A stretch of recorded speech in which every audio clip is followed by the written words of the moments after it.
Good evening, everybody, and thank you for joining us for this very, very special broadcast this evening. My name is Rabbi Shapira. As we do at the end of every year here at Ahavat Ammi Ministries, we give an update to all of our followers, all of those who financially supporting us, all of those who are praying with us, all those now part of the virtual synagogue. We give an update of everything that is happening, and also we talk about 2021.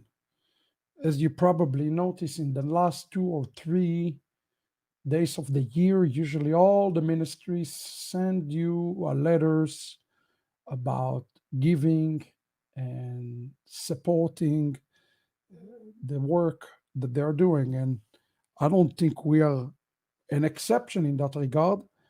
We make this broadcast for twofolds, for threefolds. Number one is to let you know who we are, what do we do, what is our strategy, and number two, to assess where we at. So a lot of this information that I will share today probably usually will not share with public.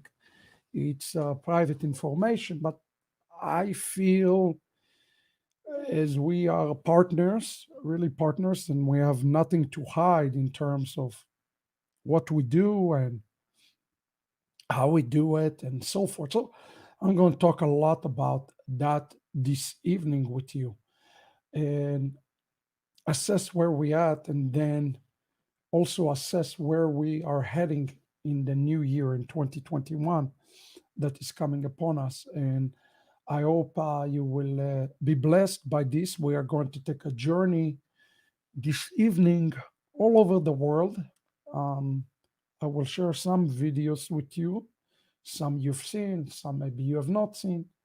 I will talk about the global agenda and the global plan that God has for us in this end of year update.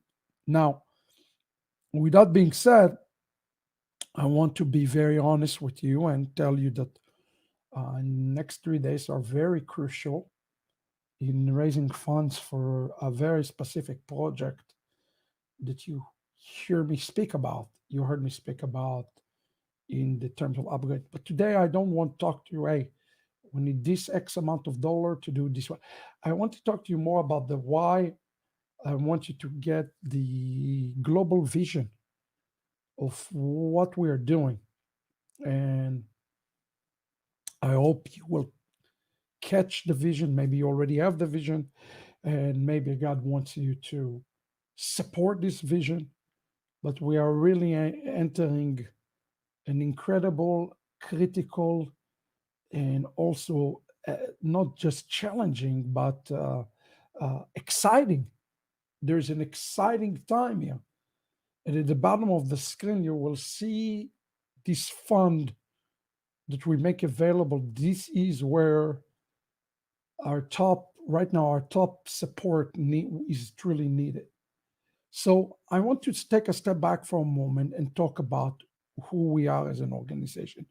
Who is Ahavat Ammi as an organization? People maybe not knowing who we are, so I want to make sure you know who we are. We are a Messianic Jewish Israeli organization that work in 3 areas. We have 3 areas that we are focused on. When the organization was launched in 2013, it was focused solely on number one, on outreach. And then in 2014, in the end of 2014, we launched our very first yeshiva. And we launched our educational arm of Yeshivat Shuvu. You hear this term Yeshivat Shuvu a lot and a lot. And by the way, today, if you do have a questions and you want to ask some questions about our organization, or about our direction, or about the synagogue, or any of those type of questions, I will answer your questions today. The very end of my presentation, I am going to answer all those questions. So make notes, and I think as our supporters, as our followers, you have every right to ask us any question that you might have on your heart.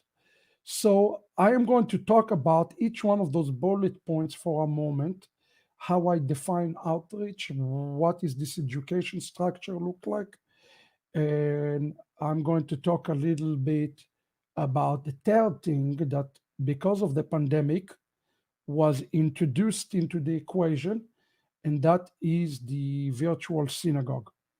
Now, some of you don't know the story, but in 2004, and then formally in 2005, I established what's called Ahavat Ammi Synagogue.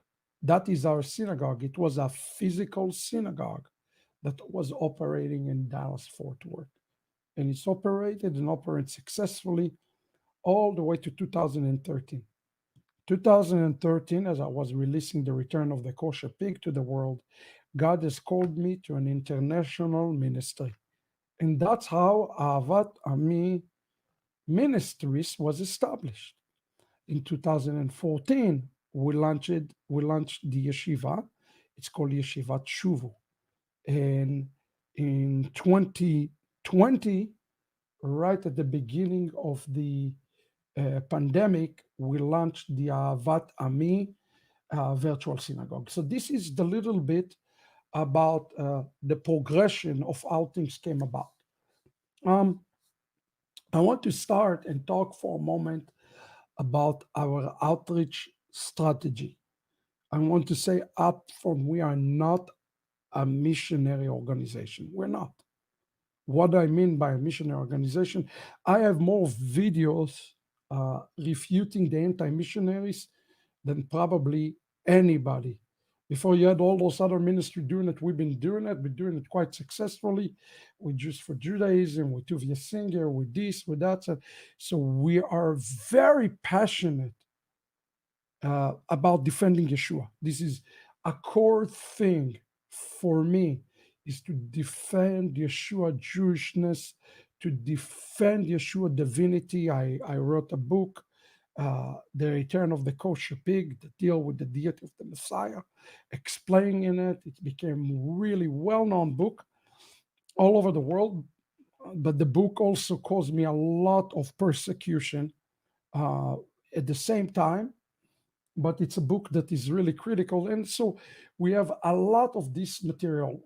Now, since 2014 to 2020 and now 2021, I have noticed a pattern that is amazing to me. It's around the fullness of the Gentiles. I would never imagined 7-8 years ago that we would have seen such a hunger among the nations to come and grab to the tzitzit of the Jew. It's never, even the days that I led a synagogue, I would never seen such a pouring of the Spirit upon the nations to their returning to the root of their faith. So it was absolutely amazing for me to see that. So the question is, what does a Jew need to do in the world? Well, if I am dealing with reconciliation between Jewish people and Yosef, the Messiah, there's a certain thing I have to do in the world to reconcile it. But this reconciliation not going to take place until we reconcile the nations first to the Mashiach.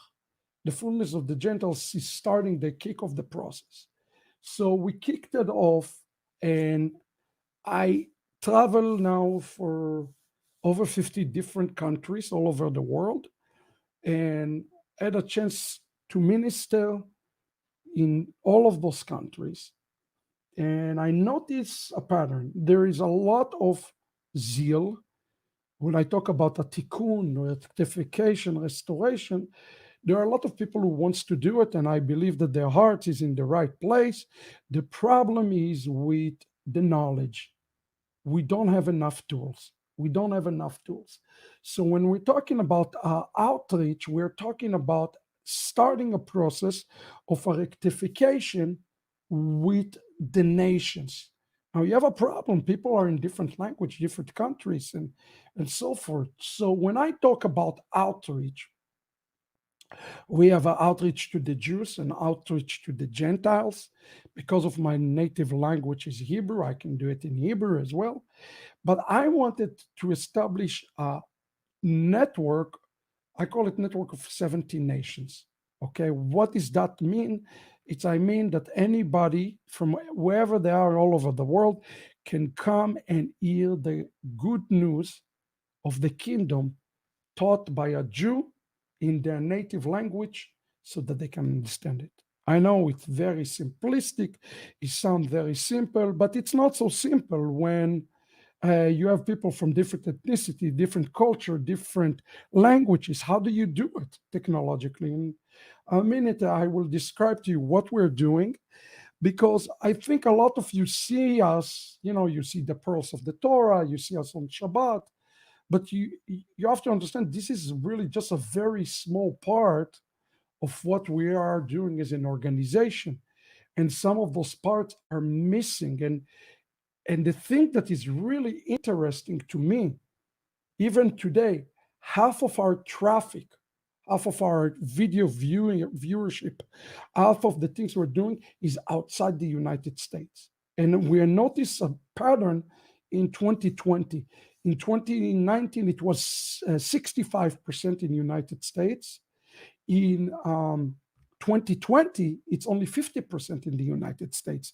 And next year, we will have more international traffic than US-based traffic, which is really important to understand what's happening here today, that we're seeing the birthing of a real authentic messianic movement that is happening all over the world. And what's the end goal for us as an organization is to birth an authentic messianic Jewish movement. And what is an authentic messianic movement look like? It's a movement where Jewish people can come and worship God. They can come worship God, meet God, where the Gentiles are not confused, they are not going crazy, they are healthy, they are balanced, they are learning in a proper relationship with Hashem and a proper relationship with the Jewish people. It's really not that difficult to describe it, but it's very difficult to execute it and implement it on a global level. So we're looking about executing this 70 nations network in a global scale. Now, in order to do that, one of the things we need to do is to establish meaningful content to equip the nation in their native tongue. So the question is, how do you do that? How do you do that? I don't speak all of those languages. So as an organization that operating in mostly in English, we are relying on translators.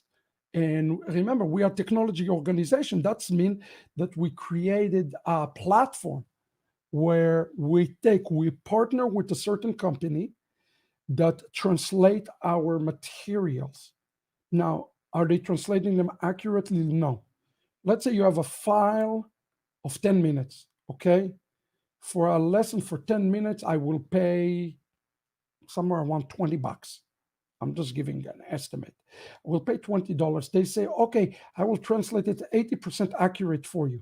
Now, a human being that is an expert in this language, let's say I translate something to Spanish, has to go and watch word by word, line by line, and fix it. So now we have a clean file in English that we have.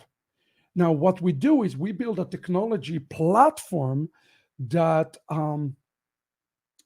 we suck in the file, and then we have translators in about a dozen different languages, and they work around the clock and they translate the file to the language so that people can watch the Torah lesson, as an example, in their native languages.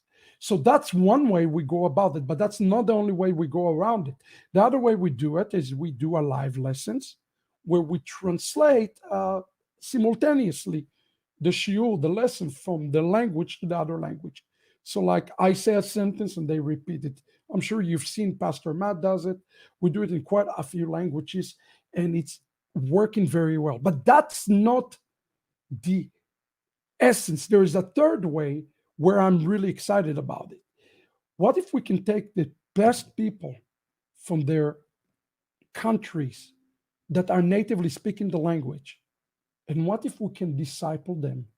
What if we can equip them? What if we can train them? And then they produce the content in their own language. That's, to be honest with you, my preferable way to go around it is to train the best people, and then they transmit the language and the message in the native language. Of course, that takes many, many years to do. But I want to tell you something. We are successful in some of those languages. For example, in Italian or in Dutch, we had students for many, many years who've been learning, and now after they've been learning, they are producing their own content and in the native language. So we are going about this in three different ways. And this is something that is happening around the clock. You don't see it 24/7.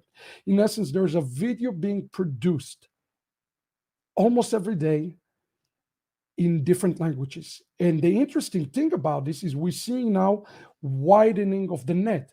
We are seeing new languages, new geography. And my vision is maybe one day when I'm really, really old, is to be able to have all this material in 70 different languages. I know it sounds something futuristic, impossible, but right now we have a lot of content in about somewhere around uh, 10 languages, and it is growing by the day. But as you can imagine, we're depending on the quality of translator, we're defending, and the individuals we're discipling. It's a complicated matter because most of those people are volunteers, and it takes hundreds of man hours to be able to do that. And I appreciate you continue to pray for this amazing network that is being built up for this. Now let's talk about the third thing here. This is something really important. We also looking to create resources that are available to all the nations in the journey for restoration. Now, when I am talking here on bullet number 3 about resources that are available for all nations, I am talking about resources that are tangible. What do I mean by that?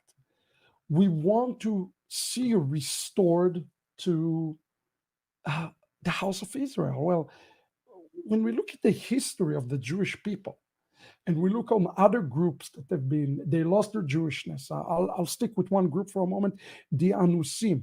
Okay, as an example, the Anusim group, when they went, what did they do? The very first thing they do, they produced materials that will support it, support the work, support their understanding. So one of the biggest missions we've taken upon ourselves is introduce the complete Jewish life cycle, which start, of course, as we know, with Shabbat, and then the Chagim, the festival, and then the Moadim, the appointed time, and then the fast days, and then all the other national holidays, and to create a library of publications for those things. So, of course, everybody know about the Ahavat Olam Sidur as an example, but this was not the only one that we have done this year. And we don't talk about it enough. But what was done this year is nothing short of a miracle. And if nothing else, it's worthy of our support, because if it was about financial aspects, believe me when I say that, we could have made a lot more money than that. So we heard from the Lord before the pandemic, and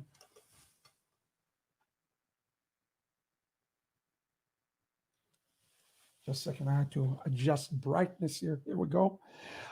We heard from the Lord clearly before the pandemic last year, and God spoke to us. Rabbi Bernstein is my witness. He spoke to us to start to prepare the entire world. And we started to work immediately on the Sidur. And then with the first publication we released this year is actually the very best scholarship we have to offer as an organization, is the Agata of Pesach. And we vowed to make it free of charge to the world, a complete Agata, and we translated 100 pages to English. English, we wrote it in addition with Hebrew, Espanol, Italian, Dutch, and German, and we release it. In this particular event, we saw about 10,000 direct and indirect downloads for this particular publication, which again, this is historic moment for Messianic Judaism. This has never been done, and it's available. It's still to this day when we're talking about it is available. And then God spoke to me and said to me, in 50 days, you're going to release for Shavuot a publication. I still, to this day, I don't know how we have done it. I don't know how we did it. And we released a incredibly huge publication, the highest scholarship, some resources that simply do not exist in Messianic Judaism. Look at this: Spanish, Italian, German, French, Portuguese, Dutch, Korean, Indonesian, Sinhala, Telugu, Shona, Russian. This is absolutely incredible. This was the second one, and we were able to see about 100,000 viewers on this worldwide event. We brought 100,000, God brought 100,000 people to celebrate Shavuot. It was absolutely amazing. And again, you asked the question, well, a lot of people celebrate Shavuot. It is true that a lot of people celebrate Shavuot, but not like that. Remember, the cantor took us through this entire event to a traditional services for for Shavuot, for Passover. In a way, it is a way for the world to come and graft themselves in to really join the house of Israel. And during these events, we have seen so many miracles. We've seen the hand of God moving in such a powerful way. And then God says, bring 100 nations to blow the shofar in Rosh Hashanah. And we release to the world again publicly for free 100 gates, 100 shofarot in English, Espanol, Italiano, French, and Korean. Again, if you have not had the chance to hit those, to see those publications, go and download them. They are available to the public for free. There's no catch in this. And this outreach event was tremendous. We have seen about 50,000 in Rosh Hashanah. Now, I'm going to talk in a minute about the plans into 2021, but I want to tell you, those 3 publications mean that we had about, 20 people at least working around more than 20, more like 30 people who have been working around the clock, slaving, laboring, pouring their heart for you. This is the work of the kingdom. This is the work of the gospel, really returning people to the roots of the house of Israel. And I'm coming to you today with really a request to support this, because I really believe that this is a worthy work. This is important. This is significant. It's at this point, it's affecting the nations. That's our outreach. Our outreach is through restoration to the authenticity of the Chagim and the Moadim with the power of the Messiah. In essence, if you just celebrate those things without Mashiach and without the house of Israel, it loses its power. I see a lot of people celebrate those things, but they do things not according to the halacha. They don't know how to daven. They don't know how to pray. And I can tell you that what we have been putting together here is something in a scholarship level that has never been done and may never been done in Messianic Judaism. We broke a real new ground with those 3 publications. Even to this moment today, I don't know how we pulled it all off. I'm telling you the truth.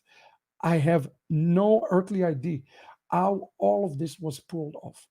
Now, I want to show you the result of those efforts. This is just one of three things that I'm going to discuss today, but I want to show you the result of this effort. And again, this is sensitive information I'm sharing with you today, but like I said, we have nothing to hide. You are part of the family, therefore, we can show it to you. I want you to see where we're standing in 2020. So far in 2020, we have hit just on YouTube alone. This is not on Facebook, YouTube alone. Almost 700 views, almost 700 views. And I want you to notice the number 173,000. That's not a typo. That is 173,000 hours. Look, some of those spikes that you're seeing are days when we've seen 20, 30,000 views just on YouTube alone. And remember, while all of this taking place, I was really ill with my voice. Now, I do want you to notice something amazing. We added almost 4,000 new subscribers, and look at estimated revenue, 1 penny. You probably asked the question, why is it says only 1 penny with 700 views? How come it says 1 penny? Because you know what? I don't believe that the Gospels is for sale. I don't. I don't want you to, God forbid, to see an ad that is inappropriate or something that is misdirect you. It's caused somebody to stumble. Uh, so I made the decision in 2015 that, and at this point we have millions and millions of views. You have to remember that this is just for 1 year. I made a decision as the founder of this organization that we will never put ad on any of our video. And that is why, ladies and gentlemen, when you look at this list, there is estimated revenue. I don't know how we got a penny. We got a penny somehow, but we disable monetization. But look at those numbers. Year over year, we are seeing over 50% growth year over year. Now, I want to show you just the top list. I cannot show you everything because we will be here all night, but I think it's important for you to understand what you are part of and what you are supporting. Uh, we hit this year over 300 countries, over 300 countries. And I just want to show you something here, just the top few of them. And you notice United States is only half of the traffic. UK, Canada, India, South Africa, Australia, Holland, Indonesia, Brazil, Germany, France, Israel, Mexico. So, I mean, it is actually over 200 cities, 200 countries, excuse me, who are watching and they are trusting us and they're trusting what we're giving them. Now, here is the thing that you're probably not aware of. The numbers I show you on the screen a second ago, these numbers, it's represent only one channel. This is not everything, and this is just YouTube. So remember what I showed you a second ago, establish meaningful content to equip the nation in their native tongue. I want you to understand this in this context, that we actually have not one, not two, but we have individual YouTube channels that have a dedicated content in the native tongue. Now, granted, not all of them are big, but they are growing very fast now. So we have a channel in Spanish that have right now 2,500 viewers, and it's growing. And those people are getting the Spanish content, only Spanish content on the Spanish channel. We have a dedicated channel in Dutch. We have a dedicated channel in Italian, German, French, and just a few weeks ago, we launched one for Africa. What does that mean? It means that all the program is teaching for Africa by either our staff for Africa or me teaching Africans. I teach differently, or in Russian, or even a channel for children. This is the work of the kingdom. So, all in all, we have right now 21,000 subscribers on YouTube alone. But again, our vision is to reach not 20,000 people. Our vision is to reach 100,000 people and reach the millions. And you should know we are a small organization. Our budget is quite limited, and everything that is done here is because somebody sacrificed himself. And I'm not just saying that I'm sacrificing myself, which I am, and my family is, and even my son is, and my wife. I tell you, we're thankful to do it.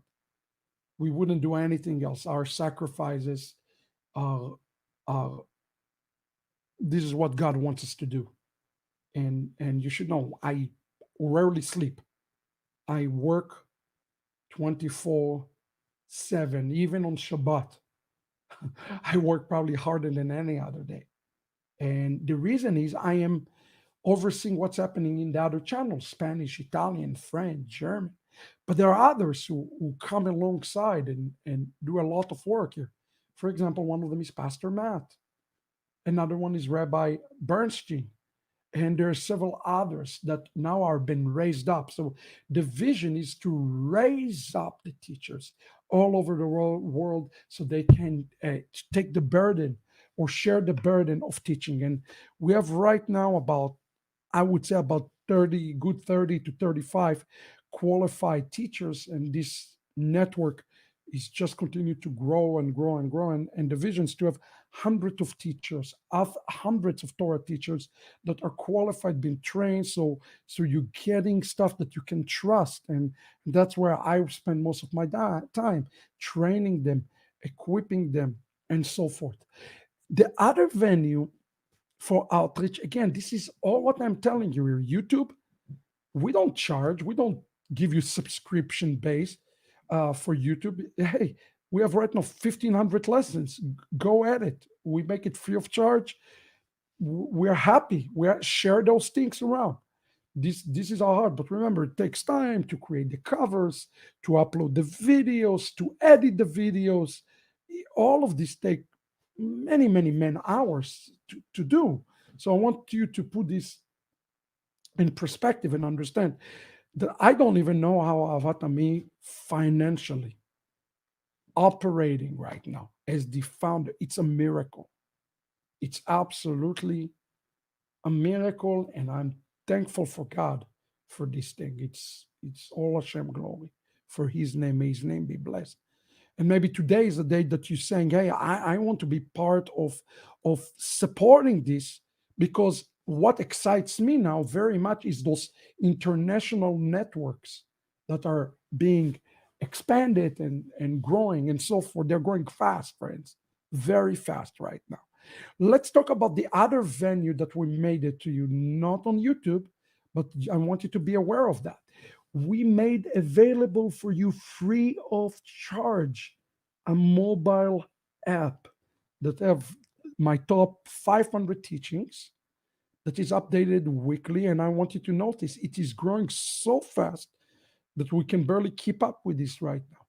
10,000 subscribers, and it is available on both Apple Store, and it's also available on Google Play. One of the visions that I have is to expand the mobile application in the year 2021. I will be talking about this momentarily. But again, I want to make sure you understand you can go download it, get notification when we go live, get all that good stuff. And on the portion of the week, on the holiday, on the feast, on end times, everything is available for you on this wonderful, beautifully made mobile app.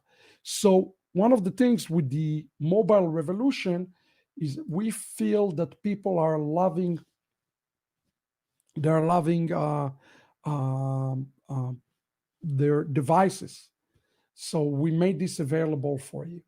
Now we have a third thing that we have for you that I want you to be aware. This is a difficult one for us because it's so restrictive, but it's still something that we're using quite a bit. We're using it quite a bit, but it's kind of difficult. It's Facebook. I want to talk a little bit about Facebook. Facebook, we have a dedicated channel by language, and we have about 7,000 in English, about 12,000 in Spanish, and we do many live teachings, many uh, uh, live teaching on Facebook dedicated by channels, by the teachers. Even today, right now, some are watching me on Facebook, some are watching me on YouTube, and we want to make this accessible to everybody. And we're looking to see how can we expand this in 2021 with all of this saying putting together. We're hitting every time, every broadcast. We will hit somewhere around the 40,000, roughly about 40,000 potential people who will be watching it in a different venue, and it's growing. So the outreach arm is amazing. And okay, for sensitivity reason, I don't speak about this, but you will be amazed to know how many Jewish people reaching out to us, making contact, and you will be actually quite amazed to know that many Jewish people find the Jewish Messiah in our broadcasts online. I don't advertise it, I don't make a show of that. It's sensitive. Some of them will find the Messiah. I find the Messiah, and they are even part of religious communities, believe it or not. They make contact, they write me, and they say, hey, I watched this, I want to talk to you. And this has been an exceptional year with the pandemic. We have seen more and more Jewish people who receive the Jewish Messiah more than even 2019, without a doubt. So this is a little bit about our outreach. I want to shift gear and talk a little bit about the second area we're working in. It is our educational area. This is so critical. In 2014, God told me, open a yeshiva. You know what I did? I took all of our money with very little money, and we established a green screen, uh, lowest end equipment. We had barely any money, and we took all of our money as a family actually, and we moved because this new place had a shed, and I said this shed will be perfect for a studio. It was a room like 14 by 14. And then I took a bunch of children. They were aged 13, 14, 15. And I said, you like technology, don't you? I want you to know the story, how the largest Messianic yeshiva in the world started. I know it would be nice to tell you, hey, we started. No, we took a place that used to store lawnmowers and and all your gardening. We gutted it out all with our own hands.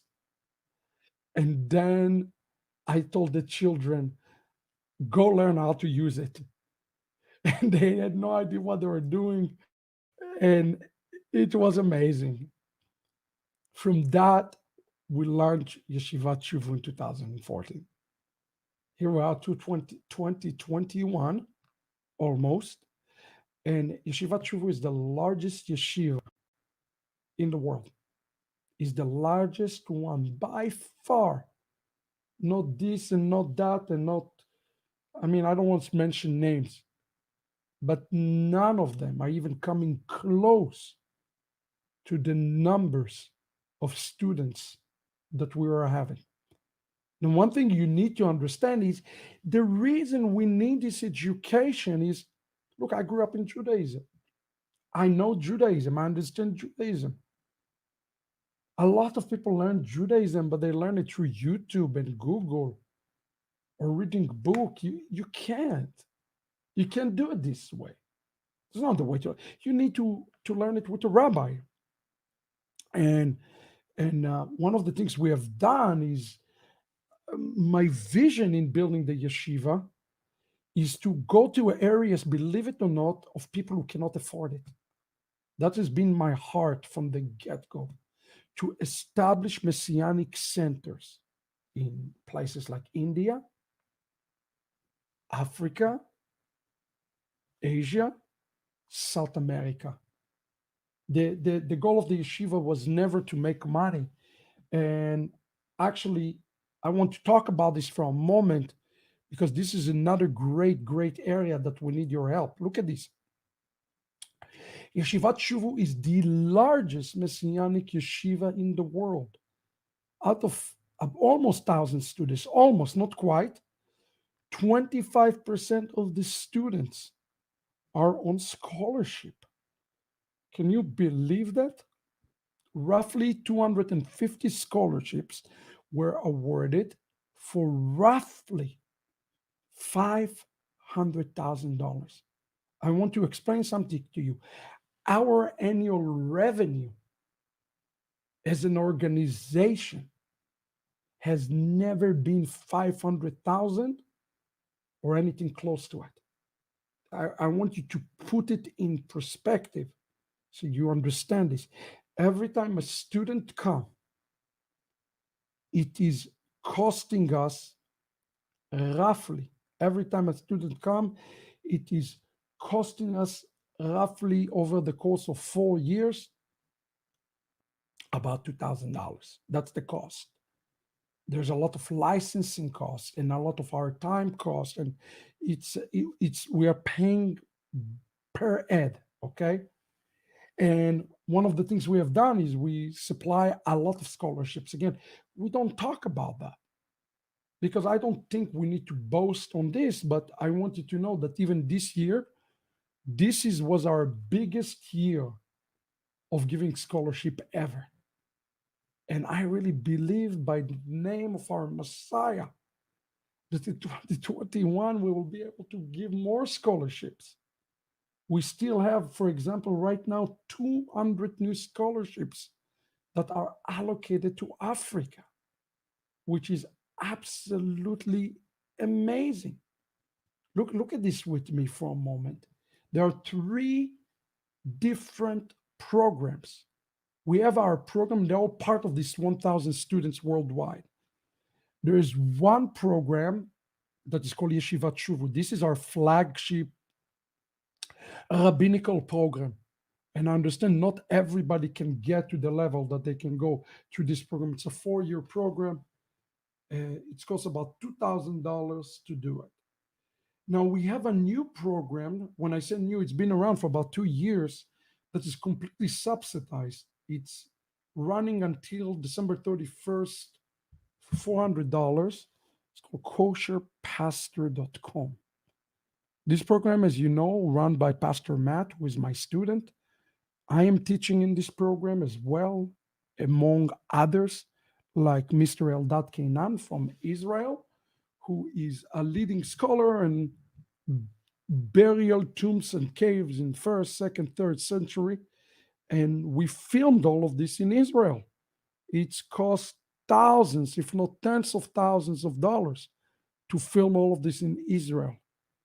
This is absolutely remarkable. And the last thing we launch is a dedicated yeshiva standalone program for all of our family in Africa and African Americans, where we awarded 300 scholarships. 300 scholarships for that. And again, this is really exciting to me to be able to do that. And everything that you see here on the screen is truly amazing. For example, I'll show you a couple of examples. Did you know that we have a dedicated yeshiva channel in Africa right now, a YouTube channel, but also a physical yeshiva that operates? What does that mean? It means that every week we have live classes.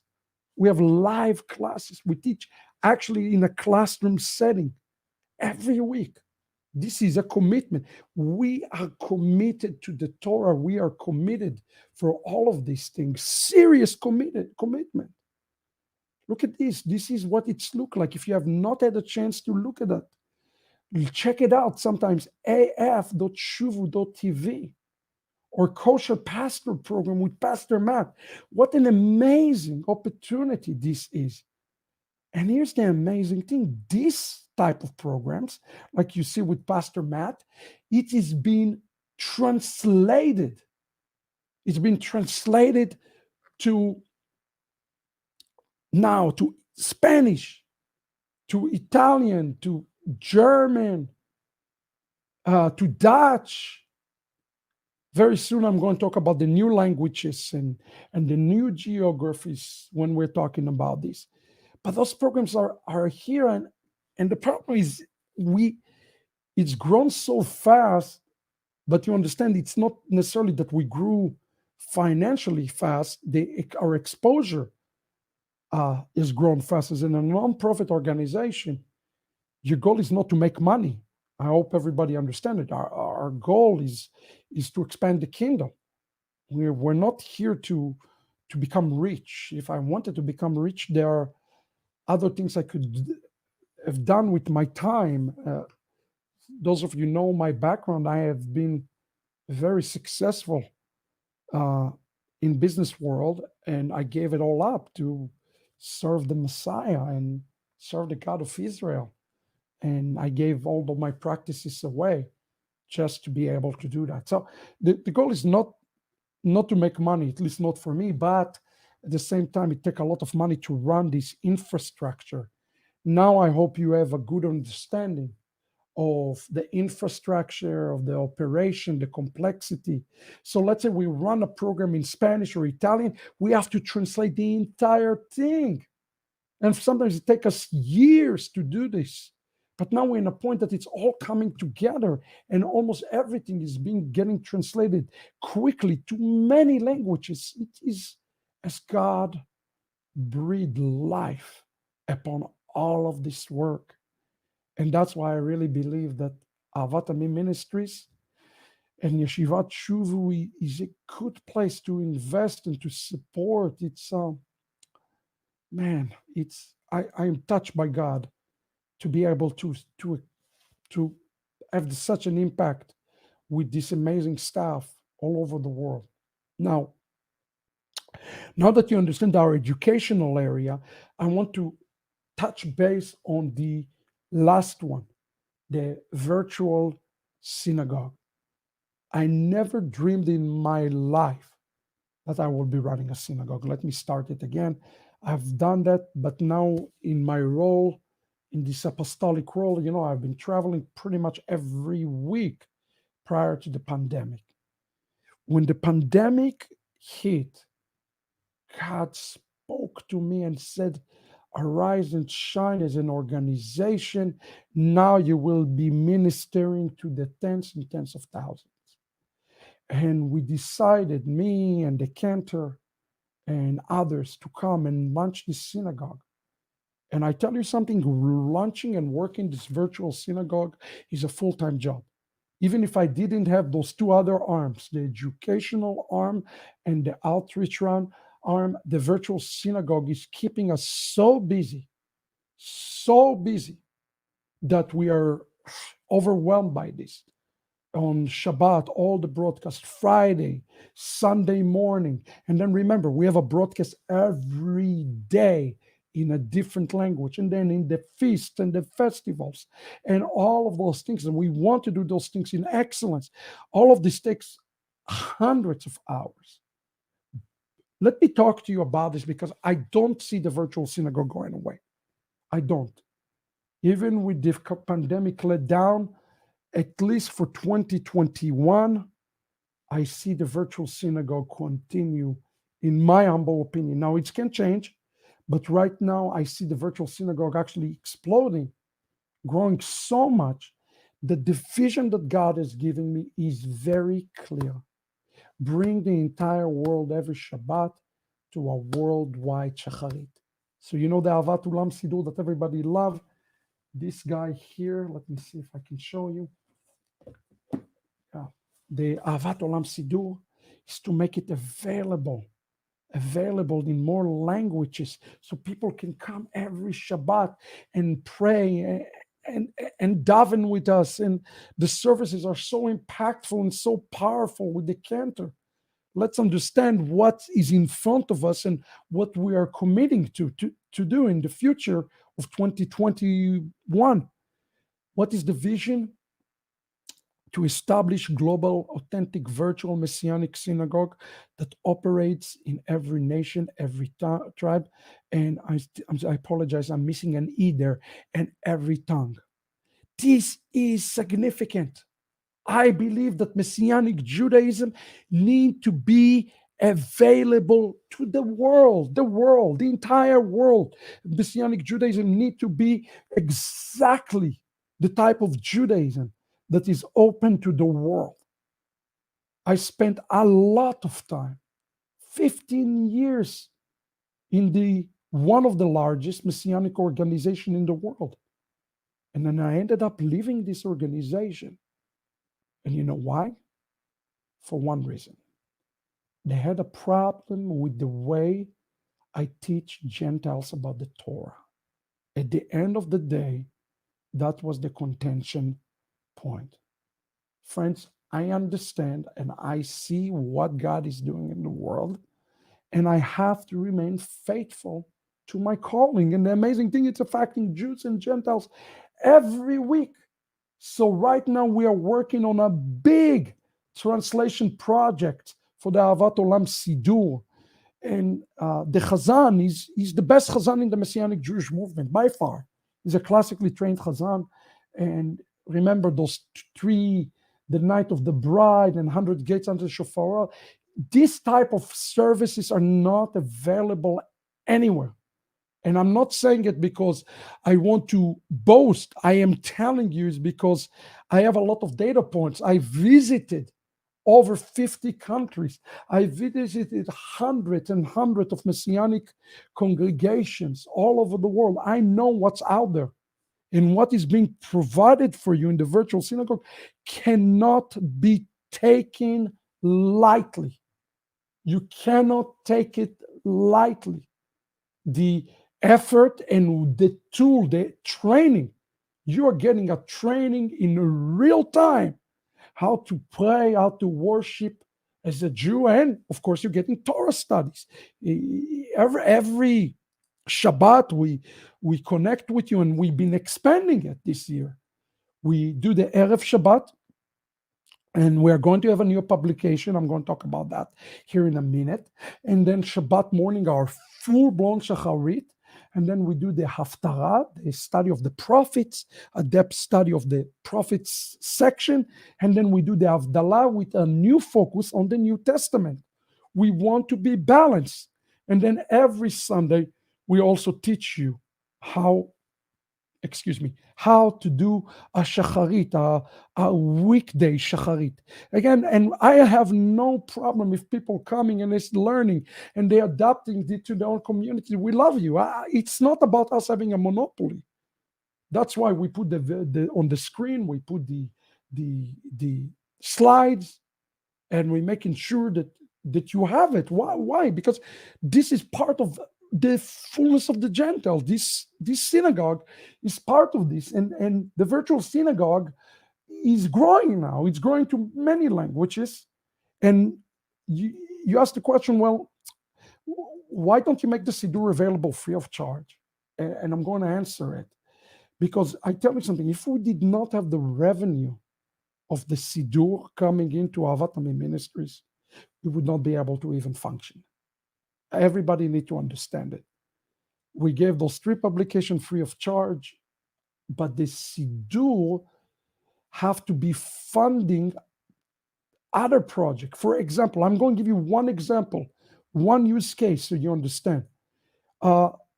This is the Ahavat Olam Siddur that was printed just this week and last week in Africa. We printed 2,000, I believe, either 1,000 or 2,000 in Shona and 2,000 in English. Now, you notice like here we put a phone number This is for somebody in Africa. They can get the Siddur without cost. Now you ask the question, how is it fair? How is it fair that they get the Siddur free? It is because it's an issue of economics. It's an area that we need to support them. Okay, or in India, we need to support them. So we're making a decision. This is where we're going to invest in this financially, where people in North America, they can pay the 50, $55 for a Siddur. But people in Africa, in places like Nigeria or Sudan, they can't do that. You understand? They can't do that. So for us, it's an easy decision here. It's a very easy decision.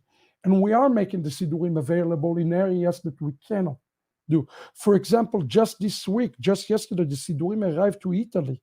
This is the way the Siddur look in Italian. We subsidize the Siddurim to those Messianic communities in Italy significantly. And why are we doing it? We're doing it because this is the work of the kingdom. And the kingdom of God is being expanded right now. Just this week, look, we printed this in Shona. This is for Jewish outreach, to reach our Jewish people. And we're going to give it completely free of charge. So again, I don't want you to think that this is some sort of a money-making scheme. It's not. Even the Siddurim are giving freely in the hundreds and now in the thousands. And it takes so much effort to produce them and to lay them down. Remember, the people who are laying them out, those are our staff. And they have to be paid to support their own family. And even they are underpaid significantly. And the virtual synagogue is absolutely a blessing. Despite the difficulties, a blessing. But I want to tell you that we are facing a very significant issue now. And you need to know this because this is something now I hope, before I close that and move to the next section, I'm going to talk about the future. I want to talk about this. We actually, before I talk about this, I want to tell you what has been my dream. First has been my dream. My dream was to obtain a property and build not just a virtual school, a physical place where I can train key leaders and bring them to me and to train them and to equip them, and then also to build state-of-the-art library, state-of-the-art set, state-of-the-art green screen. All of our stuff at this point is absolutely obsolete. We cannot use it. This is like a garbage equipment, okay? And we wanted to build somewhere pretty beautiful where people can come and relax and be trained from all over the world. When we look upon this, it was absolutely not possible for us to receive the financing to do it. We can't. We don't have enough money, and the banks won't loan us. So upon much prayer about this, we understand that God did not make provision, and you didn't see me starting yet. I might do it in 2020. I don't know yet. 2021, a building fund. But right now, we just can't do it. And we have to do the best with what we have. And it's not ideal because now you see that tens of thousands of people are depending upon this technology to work. You need to understand I am in an area where there's only copper wires. Those copper wires can take you so much. So we're actually uploading files 24/7, 24/7. There is upload, and it takes hours, tens of hours. When we build those schools, again, we have to re-render those videos with the subtitle. It takes so much effort to do this, so much processing, and then all those uploads. Sometimes it's running for a couple of days.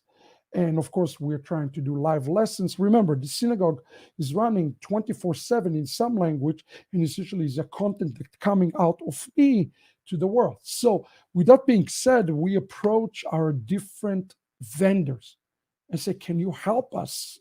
Is there a solution? And they say, no, there are not. Finally, AT&T came with a solution for us. The problem with the solution, it's require us to put $24,000. It's a contract for 2 years that we have to do.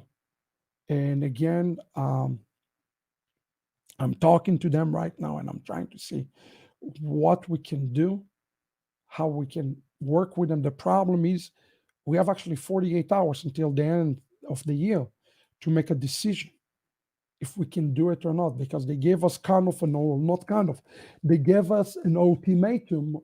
They said this offer is valid only until this time. Even as I speak to you right now, we have not raised these funds, not even for the $12,000. And this is where I want to tell you something.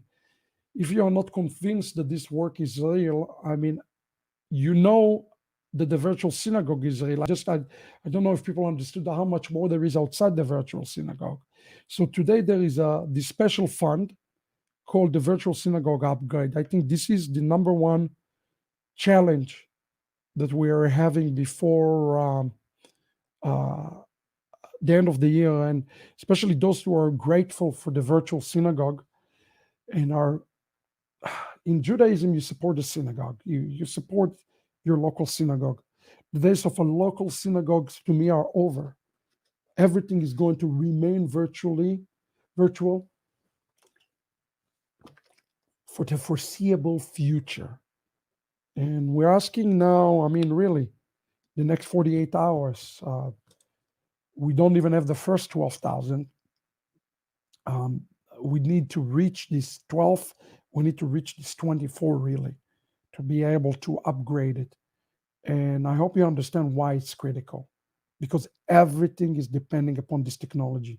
They want to run direct and dedicated fiber to the house where we will have excellent connection, which will allow us to grow this here in the days to come. And we have to grow it. So we're asking you really to prayerfully consider.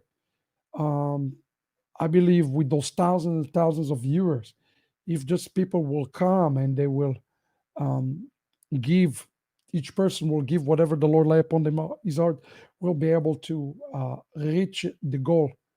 And I hope that somehow miraculously before 1231, before the end of the year, we will be able to hit it. So again, this is where the number one priority that we have right now in terms of upgrading this infrastructure. Yeah, thank you, Naomi, for putting the link. But again, it's on the bottom of your screen also. You can read it, and we really appreciate it. Thank you so much. So what now you understand that the goal for the virtual synagogue to bring the entire world, every Shabbat, to a worldwide shacharit.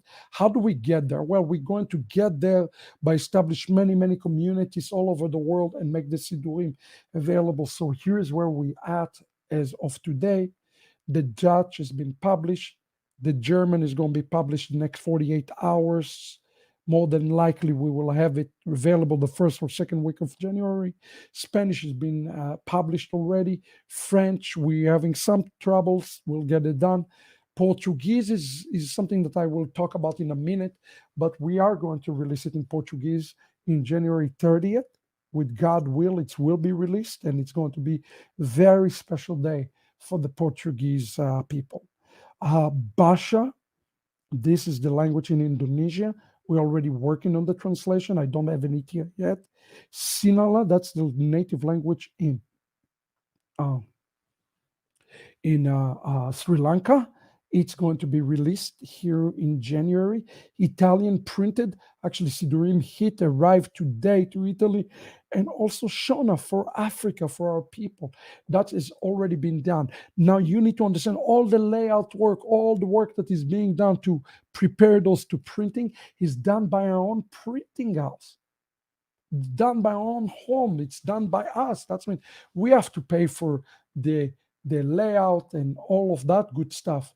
And then we are partnering with different printers to print it. So all of this it's not an easy business, you know. So again, we have the desire to see more nation, more translation, more geography And this is an amazing move of God that we're seeing. I don't know of any organization that is have this vision that we're having right now. And frankly, if I may be honest with all of you, I think this vision needs to be supported more. It's need to be supported better. I think we are really unique, and what is done here is really unique, and it's prophetic for the end time. So uh, this is something I don't know if many of you understand the breadth and the scope of what's being done here. I want to talk for a moment on the future plans, first by geography, and I want to show you a couple of videos also from these last couple of years talk about those things. So I'm going to take each and every one of them side by side and describe it, and understand a lot of you probably don't have the patience and don't want to see through this and so forth. But there's some of you might be interested because what's happening all over the world, and this is something that I, as the founder of this organization, always stand back and I said, God, show me where you breathe life, where you're breathing right now, where's the spirit is moving, and that's where I want to be, that's where I want to work. And God spoke to me about 2021 specifically. He's giving me a word for 2021 about replacing the roots, replacing spiritual roots. Go after strongholds. God told me 2021, I want you to go after strongholds. And as you go after strongholds, I want you to replace those roots, work on this. And he's giving me this passage from, from Isaiah 58, when it says, some of you will rebuild the ancient ruins, will rise up the age-old foundation, will be called repairer of the breach, restorer of the streets for dwelling. And this is where my heart is really, indeed, my heart is in raising up many, many people who will be the repairer of the breach and establish this new foundation. That means we have to go to those difficult places and deal with them in 2020. Now, I want you to walk with me a little bit, and I'll tell you a little bit of stories as we go through them of how the Holy Spirit speak to me um, in all of those places, and how God really touched my heart. I know that a lot of this is completely off camera now, and I'm really open with you because God does speak to me a lot about certain group of people and certain situations and so forth. And this is kind of what I want to share with you, maybe a few videos, a few moments from different geographical areas and so forth. So um, let me put the list up, and we'll try to take them one by one and talk about them. Okay, the first one I want to talk about is Brazil. Uh, I believe that Brazil is going to be, when everything's said and done, either Brazil or Africa will be our biggest work. This is an important moment for our Brazilian people. And you see them near on the list. By the way, those are not in order of priority, I should say. This is kind of like the way God spoke to me, and I want to share some things with you. So, Brazil Farm and Lunch of the Work. Now, I want to talk frankly and honestly about Brazil. I have had a desire to launch the work in Brazil already from 2015. God spoke to me so clearly about this. And then I think in 2018 or 19, I had a chance to visit the Great Portuguese synagogue in Holland. And the Spirit of God, when I walked to the synagogue, and it's not like a fancy synagogue, it's not at all. The Spirit of God hit me, and I heard those words. The final episode of the Anusim, those are those who have been forcibly converted and been scattered, has not been written yet. My feet were shaking, and I can tell you that it was something that I cannot forget. I had such a burning desire, and we've been working on that, and we finally come to the point that we're launching Yeshivat Shuvu in Pesach. More than likely, it will be launching Pesach, and also the Besora according to COVID-19, which is currently being translated to Portuguese. And the very first thing that is going to be released in Portuguese is going to be the Ahavat Olam Sidur. And this is going to be, that's finished. We're just laying it out, and this next 30 days is critical. And I really wanted to pray for that, because we always suffered failure working with Portuguese. And the reason is the people who were working with us, they A, did not have the vision, or B, they didn't have the spiritual strength to oversee this work. And the kingdom of God, friends, is a kingdom of collaboration. I tell you, all of you, it's important for each and every one of us to know our limitations. Where is our limitations? So others can come and assist us. And unfortunately, it didn't work so well for us. I want you to understand that Jewish people, Portuguese descendants, are scattered all throughout Brazil today, even to this day, all throughout Portugal.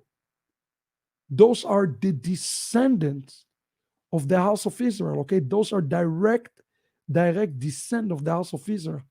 I want you to watch with me for 1 minute, just a short clip of this day, this glorious, glorious day that I visited the virtual synagogue when I visited in Holland, the great Portuguese synagogue. Check this out. This is the day that God really spoke to me in such a powerful way. Maybe we'll watch a 2-3 minutes of this clip. Give me 1 second.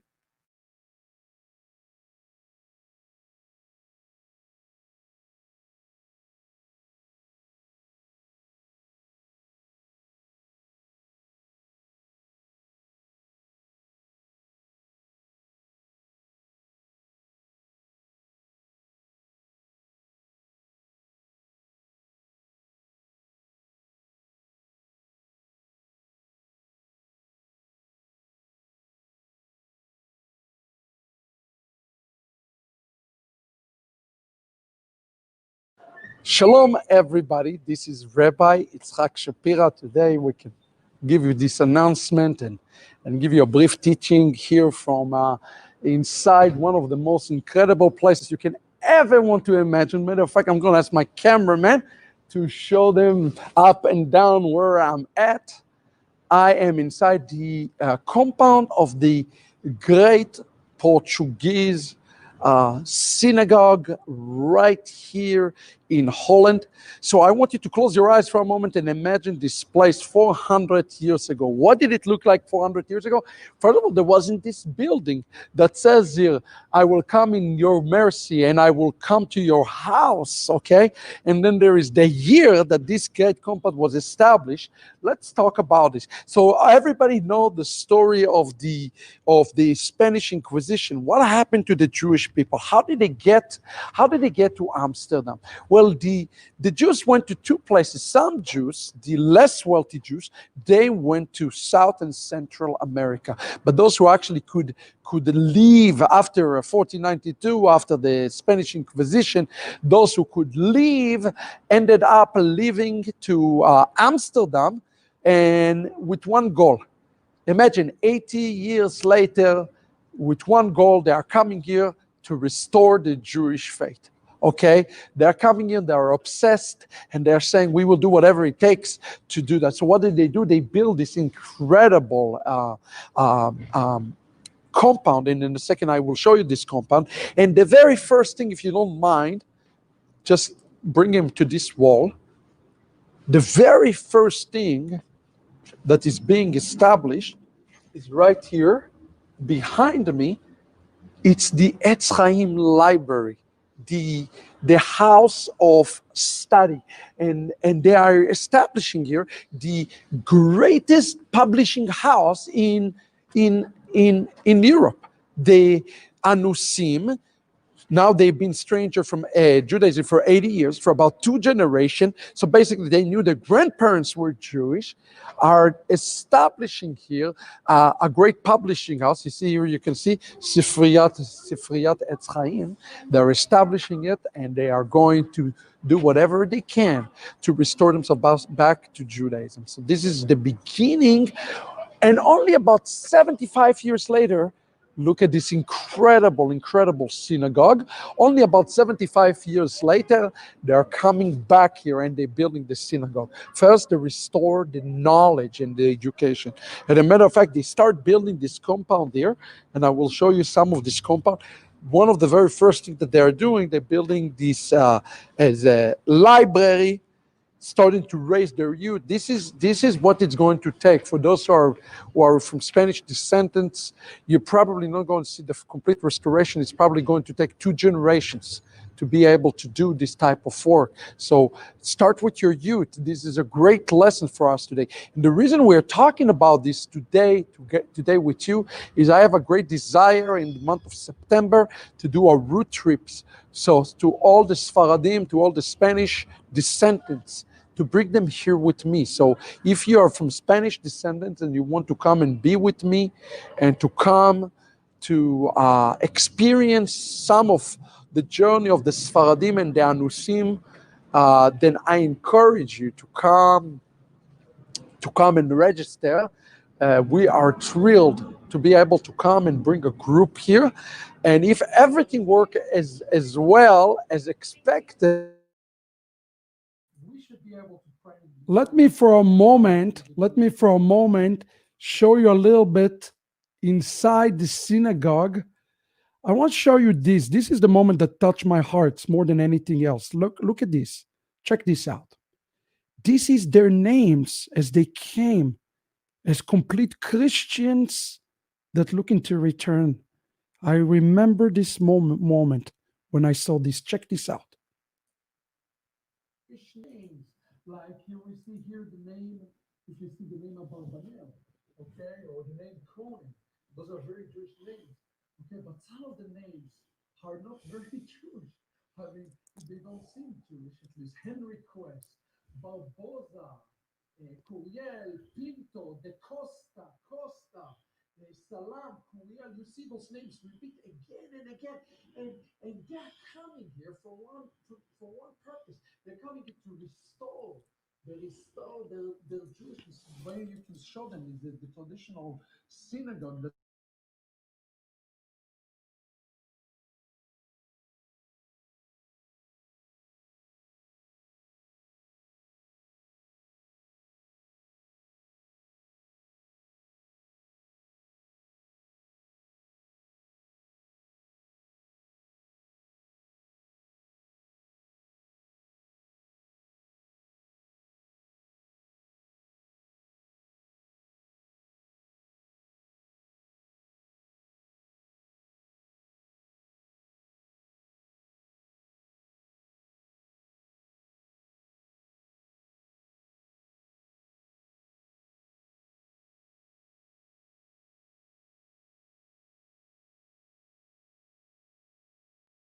the welcoming of additional Jewish people who are coming. Remember, they're coming here speaking Spanish and Portuguese. The majority of the people who came here, they're coming from Portugal. And throughout these walls, we see their names. And you have to understand, they're coming here as completely goyim. They're not Jews. They already accepted, a lot of them accepted the Pinto, the Pena. A lot of them are requesting, accepting Catholicism, but now they want to come back and to be restored. So let's see some of the under name. We have Vias. Vias is one of the names. Henry Quest, we see this name used a lot. Let's see, the Ateas, Korea. So, today, if you have one of those names, it is more than likely that you are connected connected to the Jewish ancestries that come here. So we have a very detailed record of all the Jewish people who are coming here. But remember, they have a huge task ahead of themselves, and the task that they have ahead of themselves is to restore themselves back to the house of Israel. And that story is a very difficult story to tell because it's a story that spans at least over 150 years. First, they established the Bet Midrash, they established the yeshiva, and only then later they established the synagogue here. And again, it's important for us to notice here. Wow, let's look. This is kind of like the place they used to meet. You can show them. Check this out. Obviously, it's an amazing video, which I cannot show the entire video, but I hope everybody now would probably want to see what was it like inside the synagogue. Let me show you inside this synagogue right now. Everybody should know that this synagogue is still working synagogue today on Shabbat. On Shabbat, people using it. Okay, come. So you can imagine that each one of those seats was like assigned for a person, and the Portuguese had a very special blessing that only the Portuguese make. They don't say Shabbat Shalom. They have a very unique blessing, and a very unique way they stored their Torah, the tefillin, and everything else that is quite unique to the Portuguese community, which is one of the restoration was there. So let's get closer and what? You know the blessing? I don't want to say it wrong, but I will know it today when I meet my friend, my Portuguese expert. Yes. So, in matter of fact, you can see here a real dedication. Remember, they are in Holland, but they don't speak Dutch. They are speaking Portuguese. Very interesting. And you see here the full dedication of the synagogue of the year 5435 with the verse from Exodus 25, verse 8. They will make me a sanctuary and I will dwell inside of them. That is the passage here, and we see and some of the people, the founder of the synagogue. We have Yitzchak the Pinto, Moshe Curiel, Yitzchak Abol de Fonseca. Those are some of the founders of this particular synagogue, and you can also see from their name that they are. It's not exactly Jewish names, but they were Jews, And here, of course, they stole the Torah. And we can see the replica up there of the Ten Commandments. And I tell you, just being here and thinking about the acoustics of this place, right? A cantor would stand there facing the Torah. If you come, again, imagine, come from this angle. I would like to show the people. The Chazan, the cantor, stand right there. And as he lead the prayer, the Shacharit morning prayers, he's praying straight toward to the Torah. Absolutely incredible, because the way the place is being built up, if you say, you heard the echo, it would have been absolutely amazing to be able to pray and daven here and just close your eyes and imagine the people are standing from both sides and they're facing each other. It would be absolutely glorious. So this synagogue has been actively used now for over 400 years. And this is the very first, the original Anusim synagogue. As you notice here, though, there is some already. It's very plain. I want to make it clear. Look, show them. At the end of the day, it's very, very plain, but it's beautiful, but plain at the same time. And the reason is, again, they were sure that they are just here for a very short time before the Messiah will come. So here, who was sitting here? That was the seats of the elders in the community. The elders used to be sitting right here. Quite incredible. So what we are doing, we are planning a trip, a route.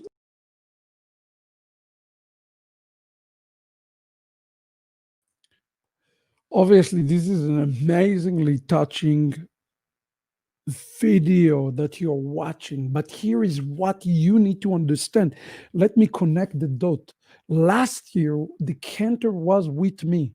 I brought Chazan Gordon, and Chazan Gordon stood right there in the middle of this synagogue and started to chant in Hebrew, just sing in Hebrew, and you can imagine the place, the echo, and Jewish people were just flocking to the cantor and said, "Can you sing some more? Can you sing some more?" It was one of the most amazing things that have ever happened to us. And God spoke to me in this moment, and He said to me, they are not dead yet. They are yet to be discovered. So, what is happening now prophetically is important in the context of Isaiah 58. We are reestablishing, rediscovering, and reconnecting the Portuguese community with those roots that are taking place. This is why this work deserves support today. We are pouring significant effort into this Sfaradim Anusim project that is happening right now with the Portuguese. And I want you to go to our YouTube channel, watch those videos. You will weep. The Spirit of God spoke to us so clearly in this place. So what's happening now? We are connecting something that has been on hold for hundreds of years. We are connecting it with those who are contacting us all over the world and say, "I have a desire to return. I have a desire to come back. Will you help us?" And this is the vision. What you're seeing here is this vision of restoration. Let's talk for a moment about the next project that is huge on our list. Let's talk about Italy, Torah 5 on Worldwide Shacharit. Do you know that we have been on our way to Italy when when the pandemic hit? It was our biggest event, release of the Sidur at the exact same time when it took place, and we had to cancel it because there is a prophecy that speak about the Messiah that is sitting on the gates of Rome. In essence, what the rabbis explained to us is when there is a revival in Italy, in Rome, again, we're talking about spiritual roots. When we're replacing those roots, so one root we're dealing with today with the Anusim is Catholicism. But what about the root of 2,000 years ago that found in Roma? The rabbi said that when this root is broken, guess what's going to happen? When this root is broken, the Mashiach will come back to the house of Israel. This is important. This is significant. I want you to take a moment. Let me see if I have it here. Maybe I do, maybe I don't know. I want you to see this. This is amazing. What's happening here? Just be patient with me for 1 second. Let me see. Maybe I have it, maybe I don't. I'm supposed to have it all ready for you, but even the rabbi make mistakes sometimes.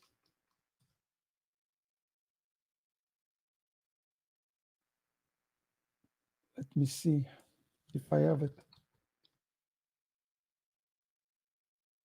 Here we go. I think I got it. Check this out. Check out with me this video. Italy is huge. When we're experiencing right now our real growth in Italy, we have to return to Italy. The Besorek on COVID-19 being translated right now. Today, as we talk in December 29, the Sidurs, all the Sidurims hit Italy today. It is an exciting and prophetic day for Italy because we are replacing a root of a false Messiah. We are replacing this root today. And God has issued this prophetic call to Italy, and now we are getting ready to bring a Torah to Italy soon, a Torah revival to do the worldwide shacharit, to shake the gates of Rome. Check this out with me, will you? Thank you so much.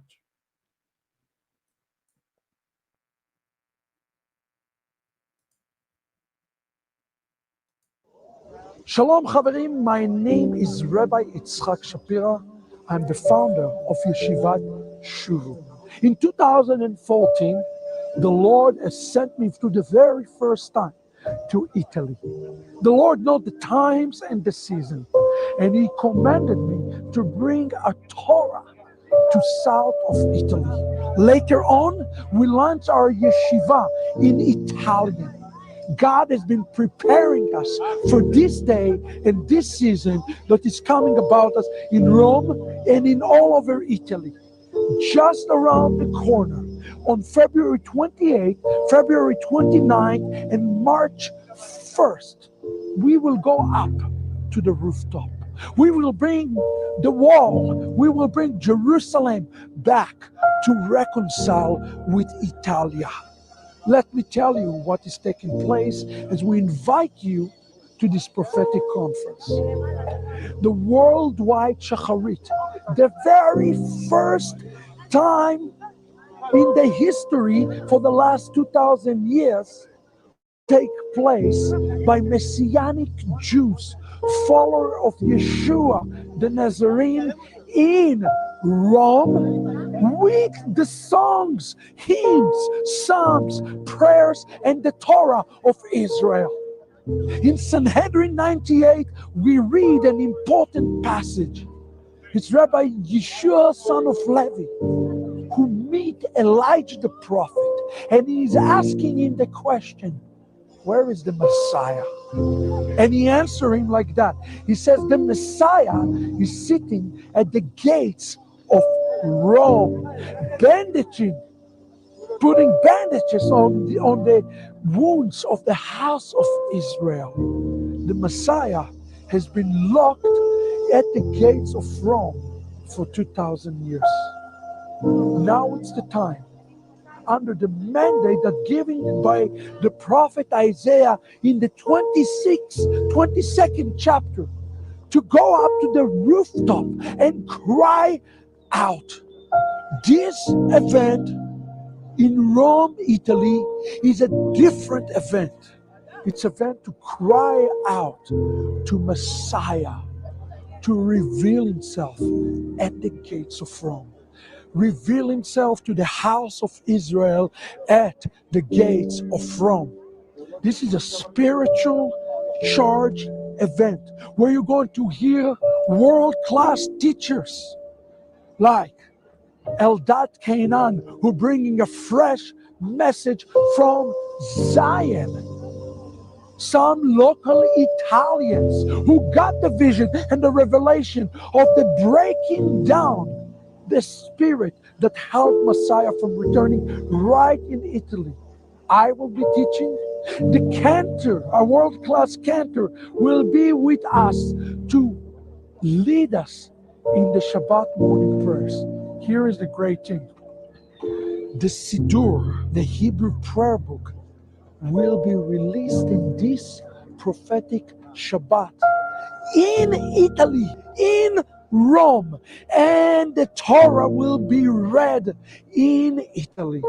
We invite you, if you are Italian descent, or perhaps you're even in Europe, but specifically Italian, we invite you to be there with us, to break and loosen.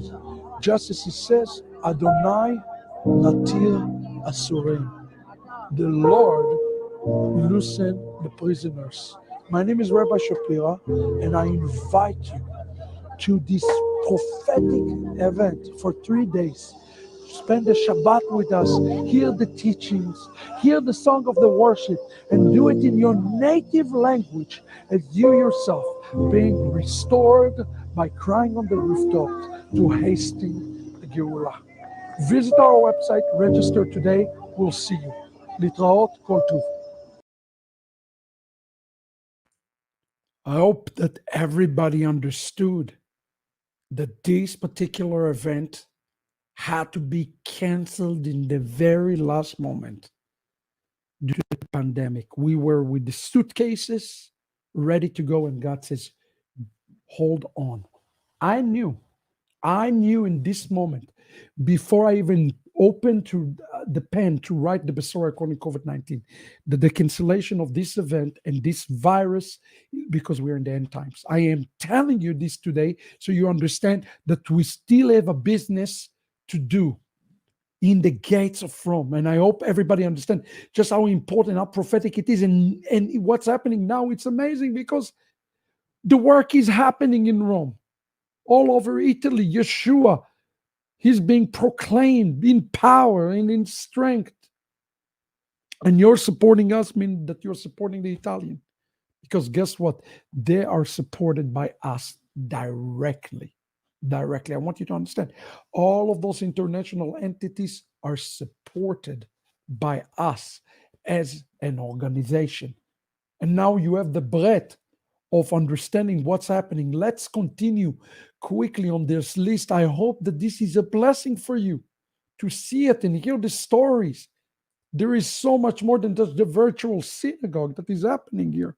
And sometimes people don't understand what this is about. And I hope that this evening, despite the fact that it's a lengthy conversation, you get the messianic vision of God, what God is doing in the world right at this time. Let's talk about India. Let's talk about India. Do you know that India is the place that Thomas the Apostle went to? Thomas went there, and by grace of God, in 2014 and 2015, God sent Joseph John. He called me one day and says, I don't know anything, I don't understand anything, but I listen to what you say. I have to meet with you. I said, where are you? I said, I'm flying to Dallas just in order to meet with you. And he showed up just to meet with me, just to have a meeting face to face with me. And ever since then, what took place is again the supernatural. India is right now ready. India is ready to receive the very first Sefer Torah. I got to tell you, I visited again India, and in this visit, a very strong wave of anti-Semitism hit. I was quite shocked by this. Joseph John is supported by us. We are bringing the Torah to India. Look at this. We're bringing the Torah to Italy. The Torahs are sitting. The Torahs are waiting right here.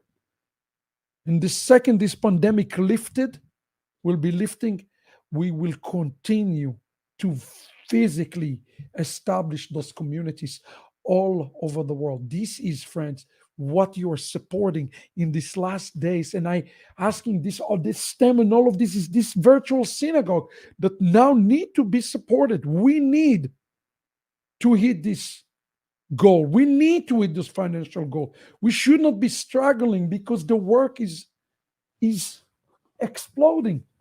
I want to talk to you about another route for a moment. I want to talk to you about Indonesia. This is a serious matter, and it's a matter that should be affecting each and every one of us. In 2015, I was invited to go to India, to Indonesia, and it was an urgent SOS call from an individual named Binyamin. Binyamin called me and explained to me the situation. He said, Rabbi, we have a situation. There is a leading anti-missionary who built his headquarters in Indonesia, and he is causing a nightmare in the community to the point that my people start to lose the faith and leave the faith. The reason they leave the faith, because he's ripping apart the New Testament. Will you come to strengthen our faith? This is 2015, friends. The largest messianic network on Indonesia have been attacked by the anti-missionary, deceiving and lying to the believers. Now we are ready, not just we have been strengthening those believers. We are ready to bring the very first Torah to a country that is yet even to have a diplomatic relationship with Israel. I want you to take a minute and watch a 1 or 2 minutes. I address the crowd in this day. Many of them already left the faith. Many of them on the verge of leaving the faith. And I want you to see what it looked like when I responded to the rabbi and from this crowd.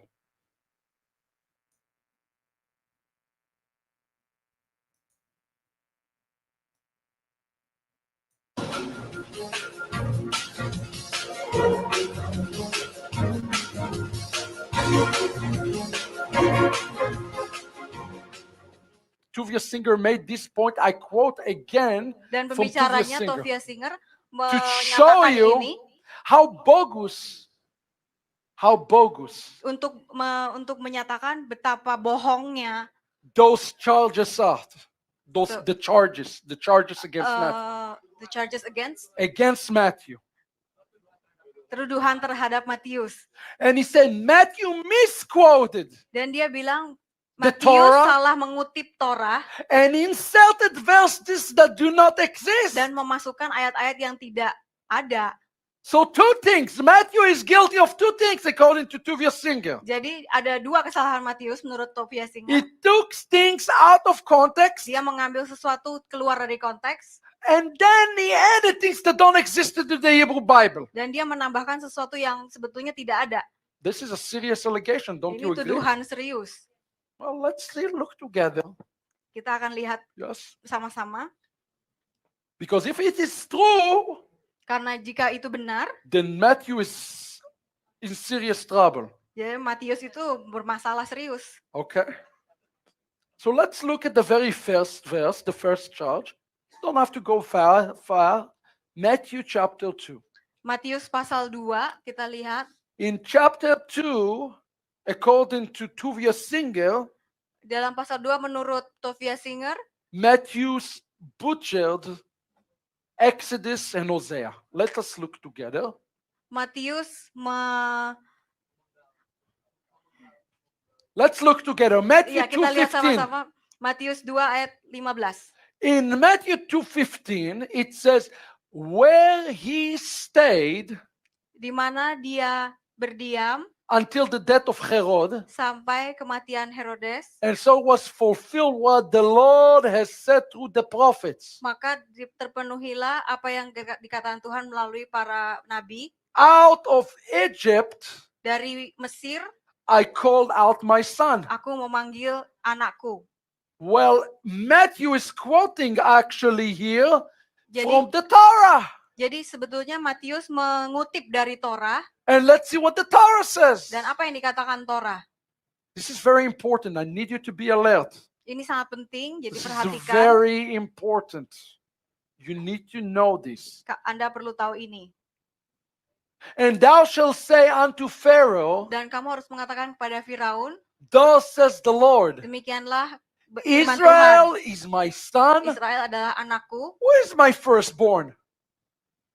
Israel. Anak. Hosea 11:1. When Israel was a child, Hosea 11 ayat 1, ketika Israel masih anak-anak, then I loved him. Saat itu aku and out of Egypt I call up who? Dan dari Mesir aku memanggil anakku.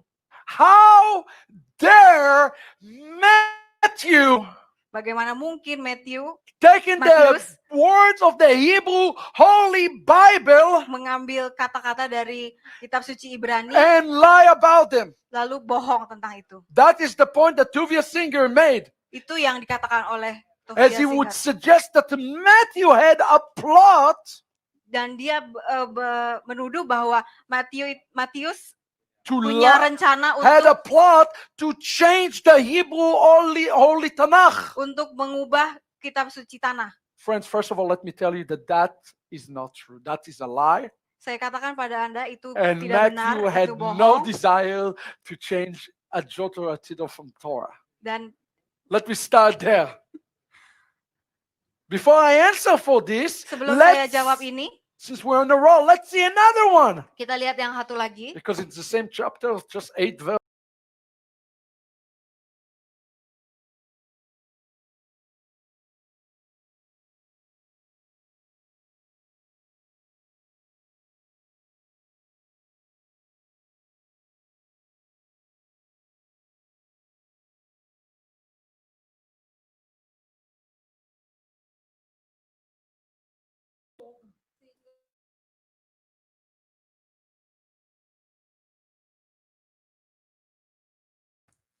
I apologize for this brief delay here for a second. I think you got the gist of the video.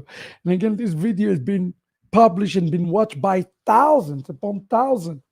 The point of the matter is there is something significant that is happening right now in 2020. Not only that we launched the yeshiva in Indonesia, we are building a center and a Torah is going to be established. Are you understanding the significance? We turned the corner. People now know how to defend the faith because of this work that is being done. So Indonesia is entering a critical point into 2021. We're supposed to have the Torah there in 2020. We're not able to do that. But now in early in this year, we will be looking to see when we can scheduling it to once we see the situation of the pandemic. But the yeshiva is launching right away. First quarter 2021, we are launching the yeshiva because the root of the anti-missionaries is already there. They're already in the country. They're already working against the Messiah. And we are not just going to be victorious, but we are going to be also successful in defending the faith. So we talked about Brazil, we talk about Italy, Indonesia. Let me tell you another route, another very important route, and it seems like I'm jumping all over the world. I'm not. The spiritual reality is connected. And I want you to understand, all of this is connected. Those things are connected. Most of the people who are watching us, they just want knowledge. Please don't watch us if all what you want is knowledge. Go somewhere else. Go find another rabbi and teacher to study under. What we're looking for is to people who want to partake in the work and understanding, a real revelation of the last days and the end times and what God is doing right now. One of the worst roots that we have as Jewish people is Spain. We talk about the Sfaradim, where it's all stemmed from Spain. If you ever visited Spain as a nation, have you ever been in Spain? I had a chance to visit Spain. Spain is a highly anti-Semitic. You can smell the anti-Semitism in Spain. Do you know that pretty much all the Jews, what we call today the Mizrahi Jews, they all came eventually, they all rooted back to Spain in one way or shape or form. Spain was the capital of Judaism. And most of the churches even today, that say if you scrape the walls, you're going to find that formerly there used to be a synagogue. In reality, there are prophecy after prophecy speaking about Sepharad, about the Sfaradim, about the return of the Sfaradim. But I want to tell you something that you're probably not aware of. There is not a single messianic active synagogue, a real active Messianic synagogue in Spain today. Do you know that? Look what God is doing. Last year, a Messianic Jew, a real Jew that was raised in Judaism, strong Judaism, came to Yeshivat Shuvu.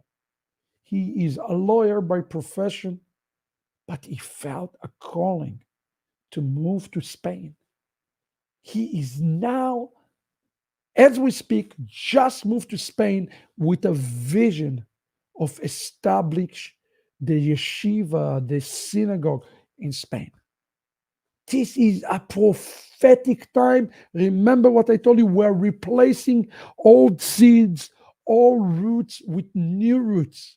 One of the major initiatives in 2021 is to do a physical event in Spain.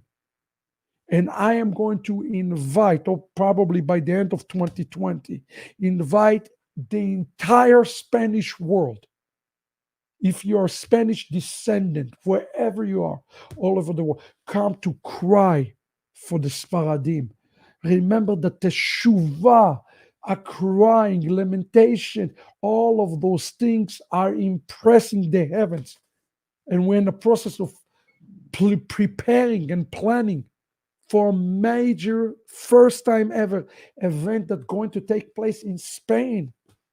This is something that we've been praying about for a long time, for years. And now God has given us a Jewish leader who established the work there. Again, why should I be interested in this? Because this is going to be impacting the seed of the house of Israel that is seeking to return, to come back. The prophets of Israel spoke about this so much.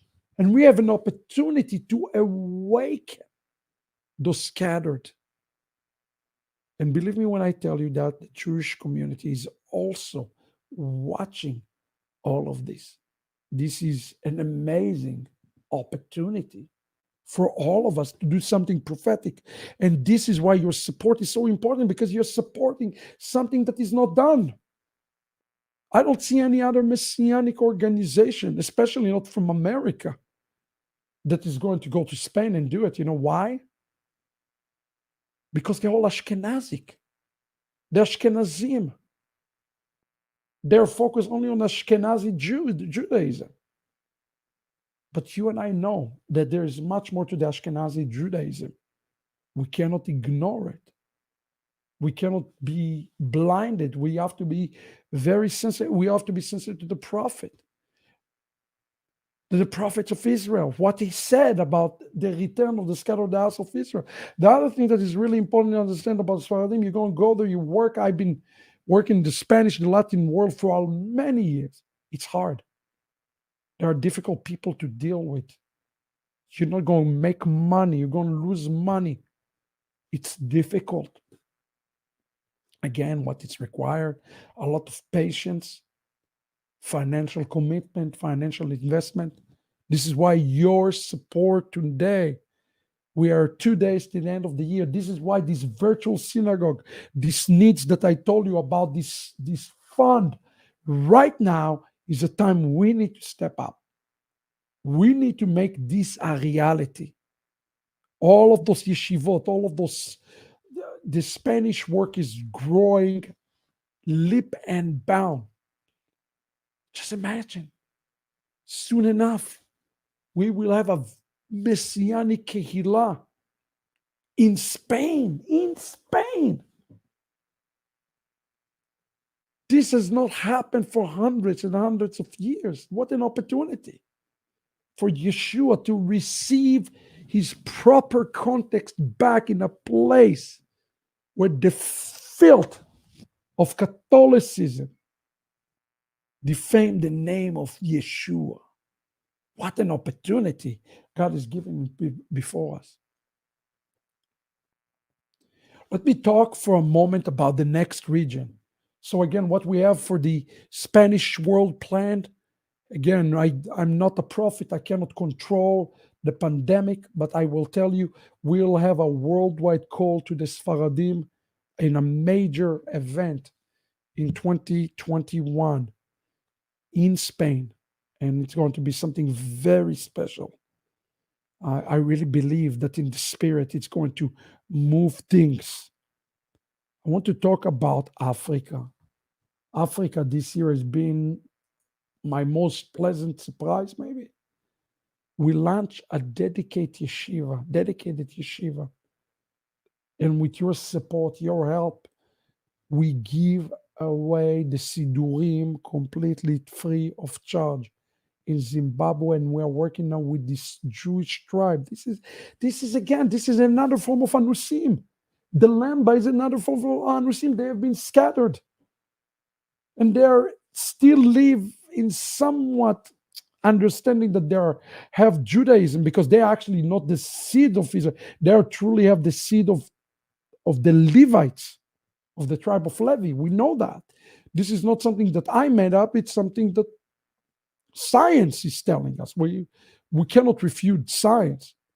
This is not like the issue of the Ibu, when there is more difficulties in proving, by the way, a huge burden. We have a huge burden for the Ibu people. Now we're getting a report of Ibu people being murdered and by the way, those are confirmed, validated reports from those on the ground, being murdered for wearing a Magen David, a David star. I had a chance to visit there. We need to get back there. We need to support them. They need resources. Terrible situation. But now we're in the process of establishing this center for all of Africa, out of Zimbabwe, resources, make it all, subsidize it all, training and scholarship. This year, 300 scholarships. 300 scholarships. And you know what? We had a chance for the very first time ever, very first year ever, to share and teach our people how to celebrate Hanukkah. We actually bought a Chanukia, shipped it, and got it into Zimbabwe. Look, this is this year. This is our people learning how to light the Chanukia, learning how to establish the halacha, how to live their life as Jews. This is what Hashem is doing. It's not glamorous, it's not pretty, it's take work, it's take effort. Returning to Judaism is molded by your touchy and feely. It's about the mitzvah. It's about the doing. It's about learning to do things properly. It's about us teaching how to do things properly. And this is what we are about. It's not just teach prophecy or midrash and this, but to teach people. How do I celebrate Shabbat? How do I build a sukkah? How do I bless in Hanukkah? How do I do the Passover Seder? This is the part of the training that is critical. And we brought the very first Torah to the Lemba people. And let me tell you something. It was a humbling moment. People who've been for almost, 3,000 years, 2,500 years, been scattered, having some Jewish tradition orally passed down, but they have nobody to train them. Some becoming Muslim, some turn to other gods, some convert to Orthodox Judaism. We cannot afford to lose the race. And we are in a race. So we put together this program under the influence of the Holy Spirit. God says, give 300 scholarships. Right there. A couple of $100,000, friends. This is a lot of money. A lot of resources. And you are making it a reality. Your donation, making it a reality. I want you to understand this. I said to everybody who watches, if you want just a guy sit and give you a beautiful message, really smart guy, it's not me. Okay? I am not focused on teaching. My focus is on doing. It's on the doing part. And that is the essence of what it's meant to be Jewish. It is on the doing. is not on the teacher. You want good teacher? Go. I can give you a list of 50 teachers that speak English better than me, can give you a better. No, it's not about this. It's about the mitzvah. It's about the doing. It's about seeing our first and foremost, our physical branch and the grafted in branch returning properly. If they don't return properly, it says as you have a spark that doesn't have the proper nutrient to become a light. And what happened to the spark that it does not become a light? It's ended up dying. It's fall to the klipot. And this is the last thing we want to do. We don't want things to fall into the klipot. You understand? We don't want to redefine Judaism either. What we do want to do is to bring the Messiah through Judaism forward. So just as in the story of Yaakov,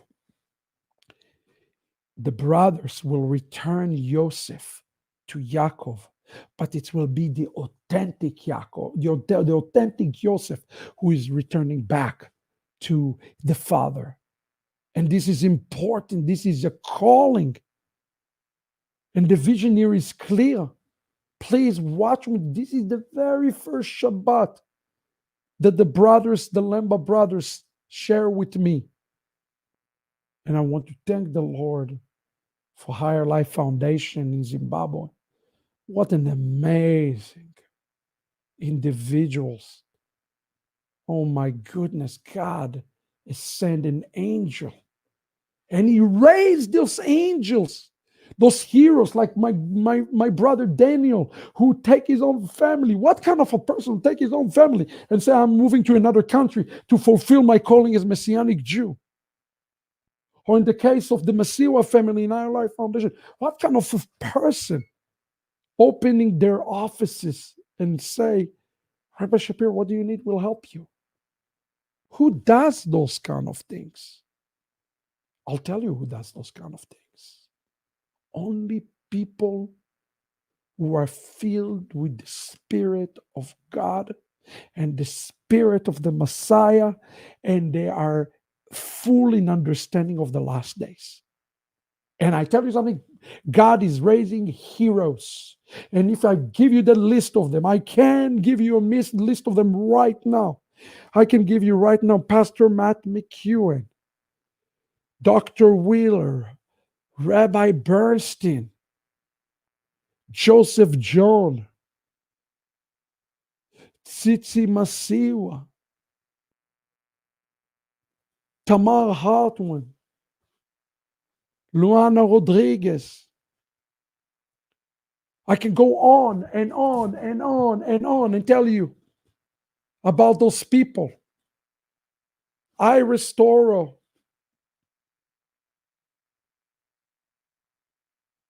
our entire staff. We got the vision. We understand the vision. And God is raising. And these people have nothing in common with one another. They don't look the same. They don't laugh at the same joke.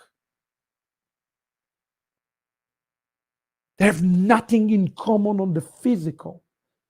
But I'll tell you something, when you look at them on the spiritual level, they're identical. Those people are identical. I see them, I see a mirror copy in each and every one of them.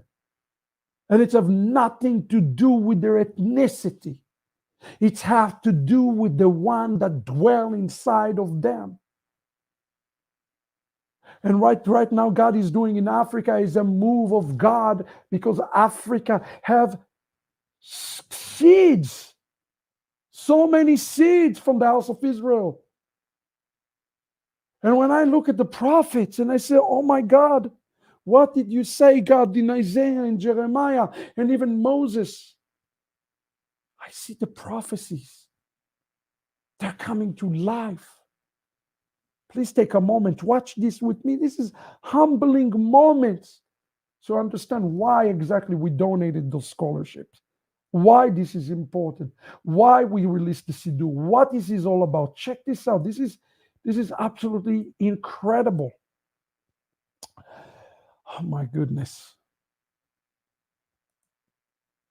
This is a video with the leaders of our Jewish Lemba tribe. And look what they have to say.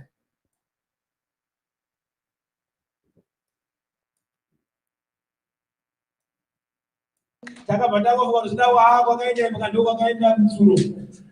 I do my Shabbat worship under Bnei Aaron Lemba Ministries.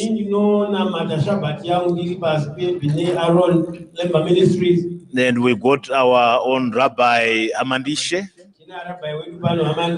We will probably ask Rabbi Shapira to give him the qualification, isn't it? Yes. Now we've seen him coming back now again. And as powerful as ever. Unfortunately, I couldn't attend yesterday. But from what I hear,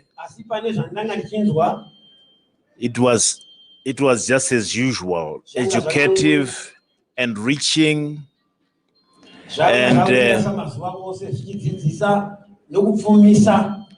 and I think now, gradually, slowly, we are becoming very much aware of our position as the Lemba in this country. We've always known about our link with Israel.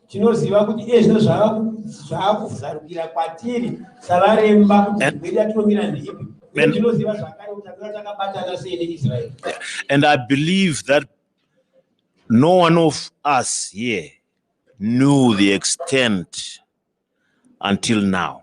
And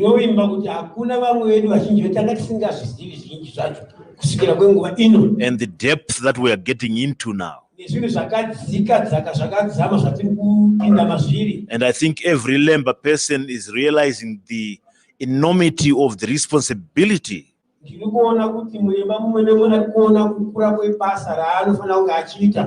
a Lemba has.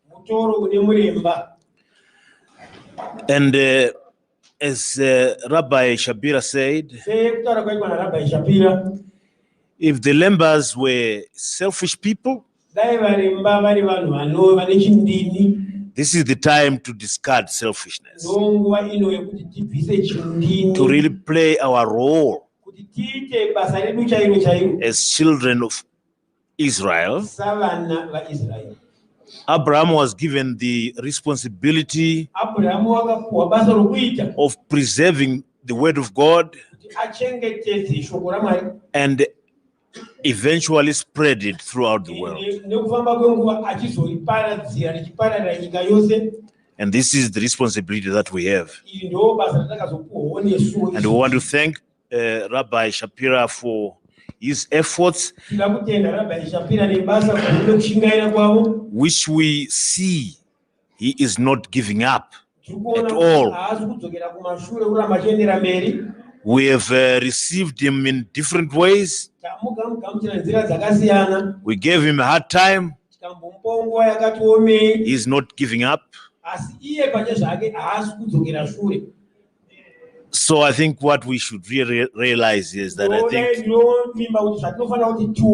God has sent to us Rabbi Shapira to awaken us and do what we are supposed to be doing, to do exactly what God sent us to come and do in this part of the world.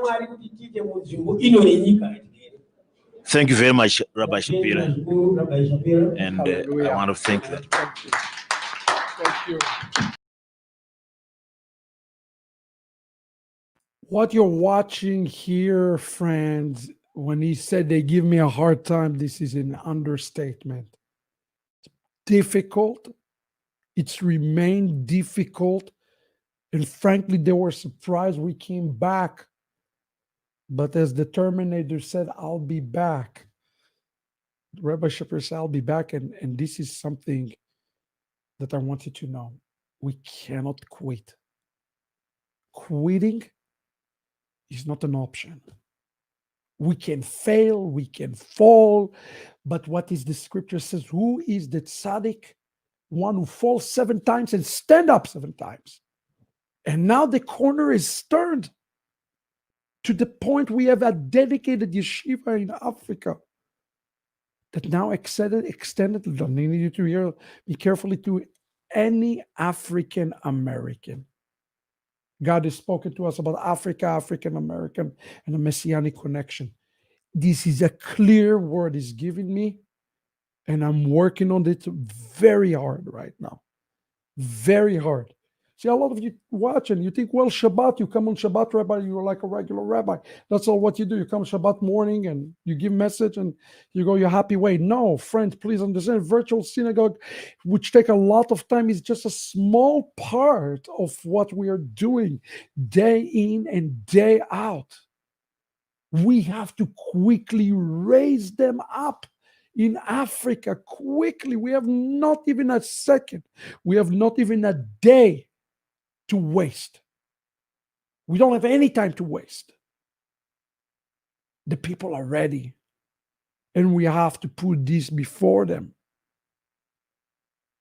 And supporting this work today is really supporting the redemption of the house of Israel. When you read in the scripture about God in gathering all the people of Israel, what do you think it is? What do you think is happening right now?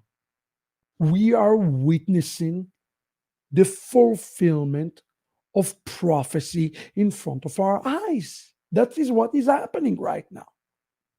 And you're part of this. And I want you to be part of this.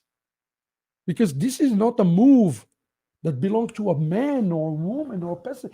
This is a move of God for the last days. This is truly a move of God for the last days. This is one of our biggest opportunity in the days ahead. What is happening in Africa right now among the land? And they're just one. There are others. We're reaching out and asking for help and support. We have Kenya, Ivory Coast, Nigeria. Now, they're all coming and saying, we are in the scattered out of Israel. And of course, the first thing that goes to somebody's mind, he said, prove it. But if you read carefully the prophet, what the prophet tells us, he said that they will resemble Gentiles. They will have just a tiny bit of the house of Israel, but everything else they will resemble Gentiles. And we need to understand and be sensitive to this and work among those scattered groups. Because we are not the only one in the game. Chabad is doing the same thing. The problem is Chabad have millions. We don't. We are fighting a battle that we cannot come on a second place. I want you to hear me today. We cannot afford to come on second place. It's a battle to bring the Torah, and it's a battle to bring the Mashiach together, to the Jew first and then to the non-Jew as well. We are in a race. I feel that we are in a race. I feel we don't have time to waste. And that's why this technology have to expand. If you're watching, you just join in. Friends, we are recapping 2020. We're talking about 2021 and 2020 and beyond. I've been going through Brazil, Italy, India, Indonesia, Spain, Africa. Let's talk about Sri Lanka for a moment. You know that last week, it was the 2 years anniversary from where I brought the Torah to Sri Lanka. 2 years anniversary. And you say, what's the big deal? Here it's the big deal. The day I brought the Torah to Sri Lanka, you're about to watch it in a minute, it was the same day that they abolished teaching Hebrew in the seminaries. To the date, I had no idea that this is the exact same day that Hebrew was abolished from the seminaries. It's a miracle. It's absolutely a miracle. And 2 years later, exactly to the day, is the day that the Siddur is big, the Besorah according to COVID-19 book is full of Hebrew, is being published inside Sri Lanka. Now you tell me, who can orchestrate something like that except to God and God himself. Nobody can orchestrate stuff like this. I've been taking you in a journey all over the world with me this evening because I want you to get the messianic global vision with us and believe. Don't just come and attend the synagogue because you want to get a good message from Rabbi Shapira. Please, this is not the reason to be here. God is looking for you. What is the message of the Besorah according to COVID-19? God is looking for a vessel today. And my challenge to you is, are you this vessel? Look at how God sees everything, time and space. 2 years to the week, almost to the week, to the day, a Torah arrived 2 years later. 2 years later, to the day, we publish the publishing house is launching in Sri Lanka. And of course, before that, on the same day, 50 years, 100 years before, is when Hebrew was prohibited to being launched. Check this out together with me, will you?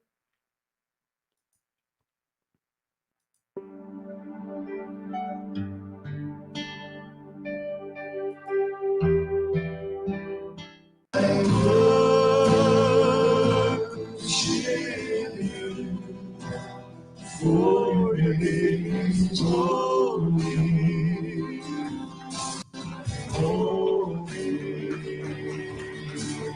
Lord. Your name is holy, Lord. Your name is holy,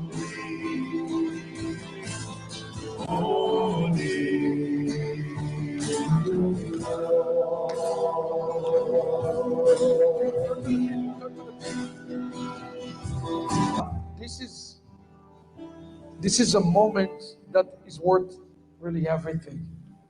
It is a moment, when you look at Jerusalem from heaven, when you look from outer space at Jerusalem, you notice something very interesting.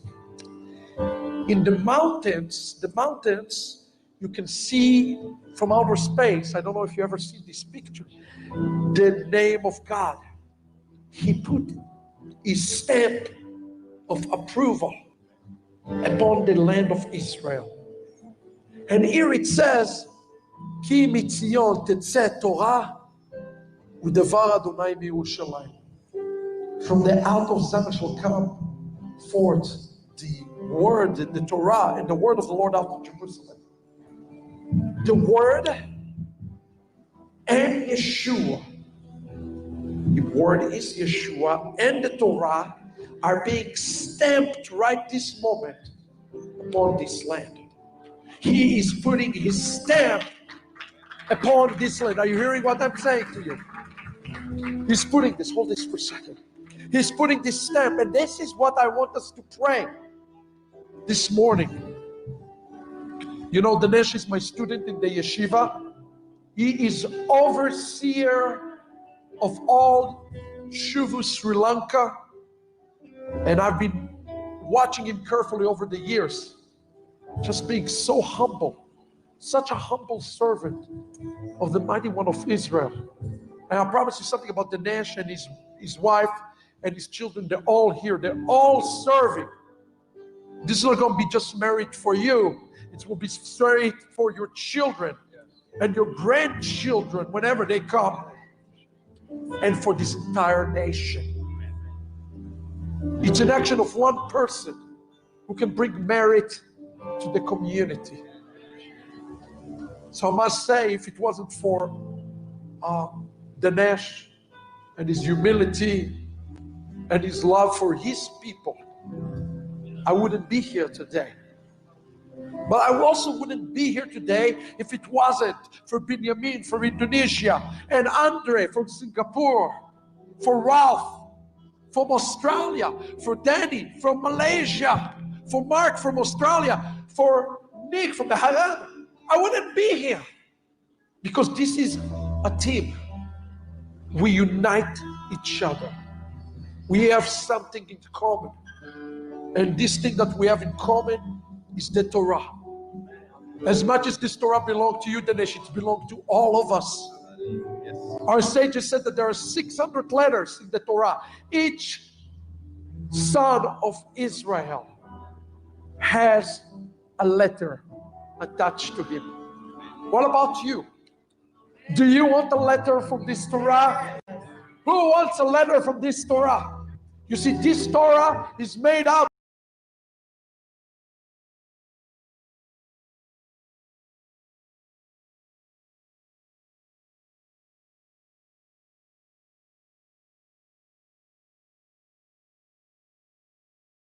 As you watch just a little bit, I want you to understand what's happening right now prophetically.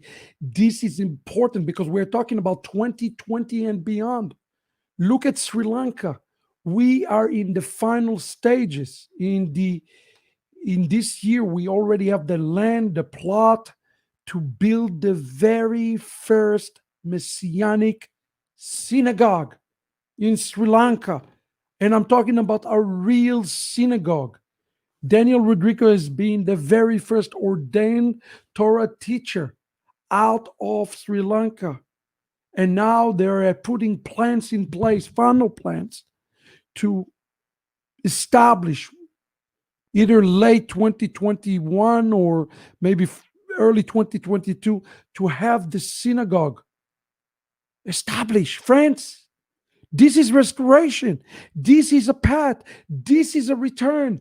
Now there will be synagogue. There is a full messianic movement, national messianic movement that is being established in front of our eyes. This is a miracle.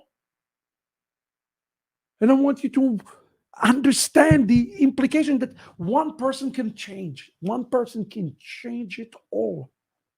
You can be the person today, change it by faith, if not by faith, by work, if not by work, by giving, if not by giving, by praying. But each and every one of you have a role to play today. Don't cut yourself short and you don't imagine. I get one phone call from Asia. One person had faith. And because of that, I launched the work in one country. This one mustard seed now multiplied to countless different countries all over the world, especially in Asia. Why? It's because the one person has the faith. So we broke the spirit of Edom now. Hebrew is being spoken again. The Jewish community love us. Yes, not the Messianic, the normative Jewish community. We have absolutely great relationship with the Jewish community. Number 3, a synagogue is being established, a real synagogue right now. Friends, I hope you're blessed by this. You understand what is happening in 2021. We have a couple other things to discuss. We are getting ready to launch formally the work with the Besorah according COVID-19 in South Korea. Formal launching of the work in France. And I want to talk for a moment specifically about Arabic.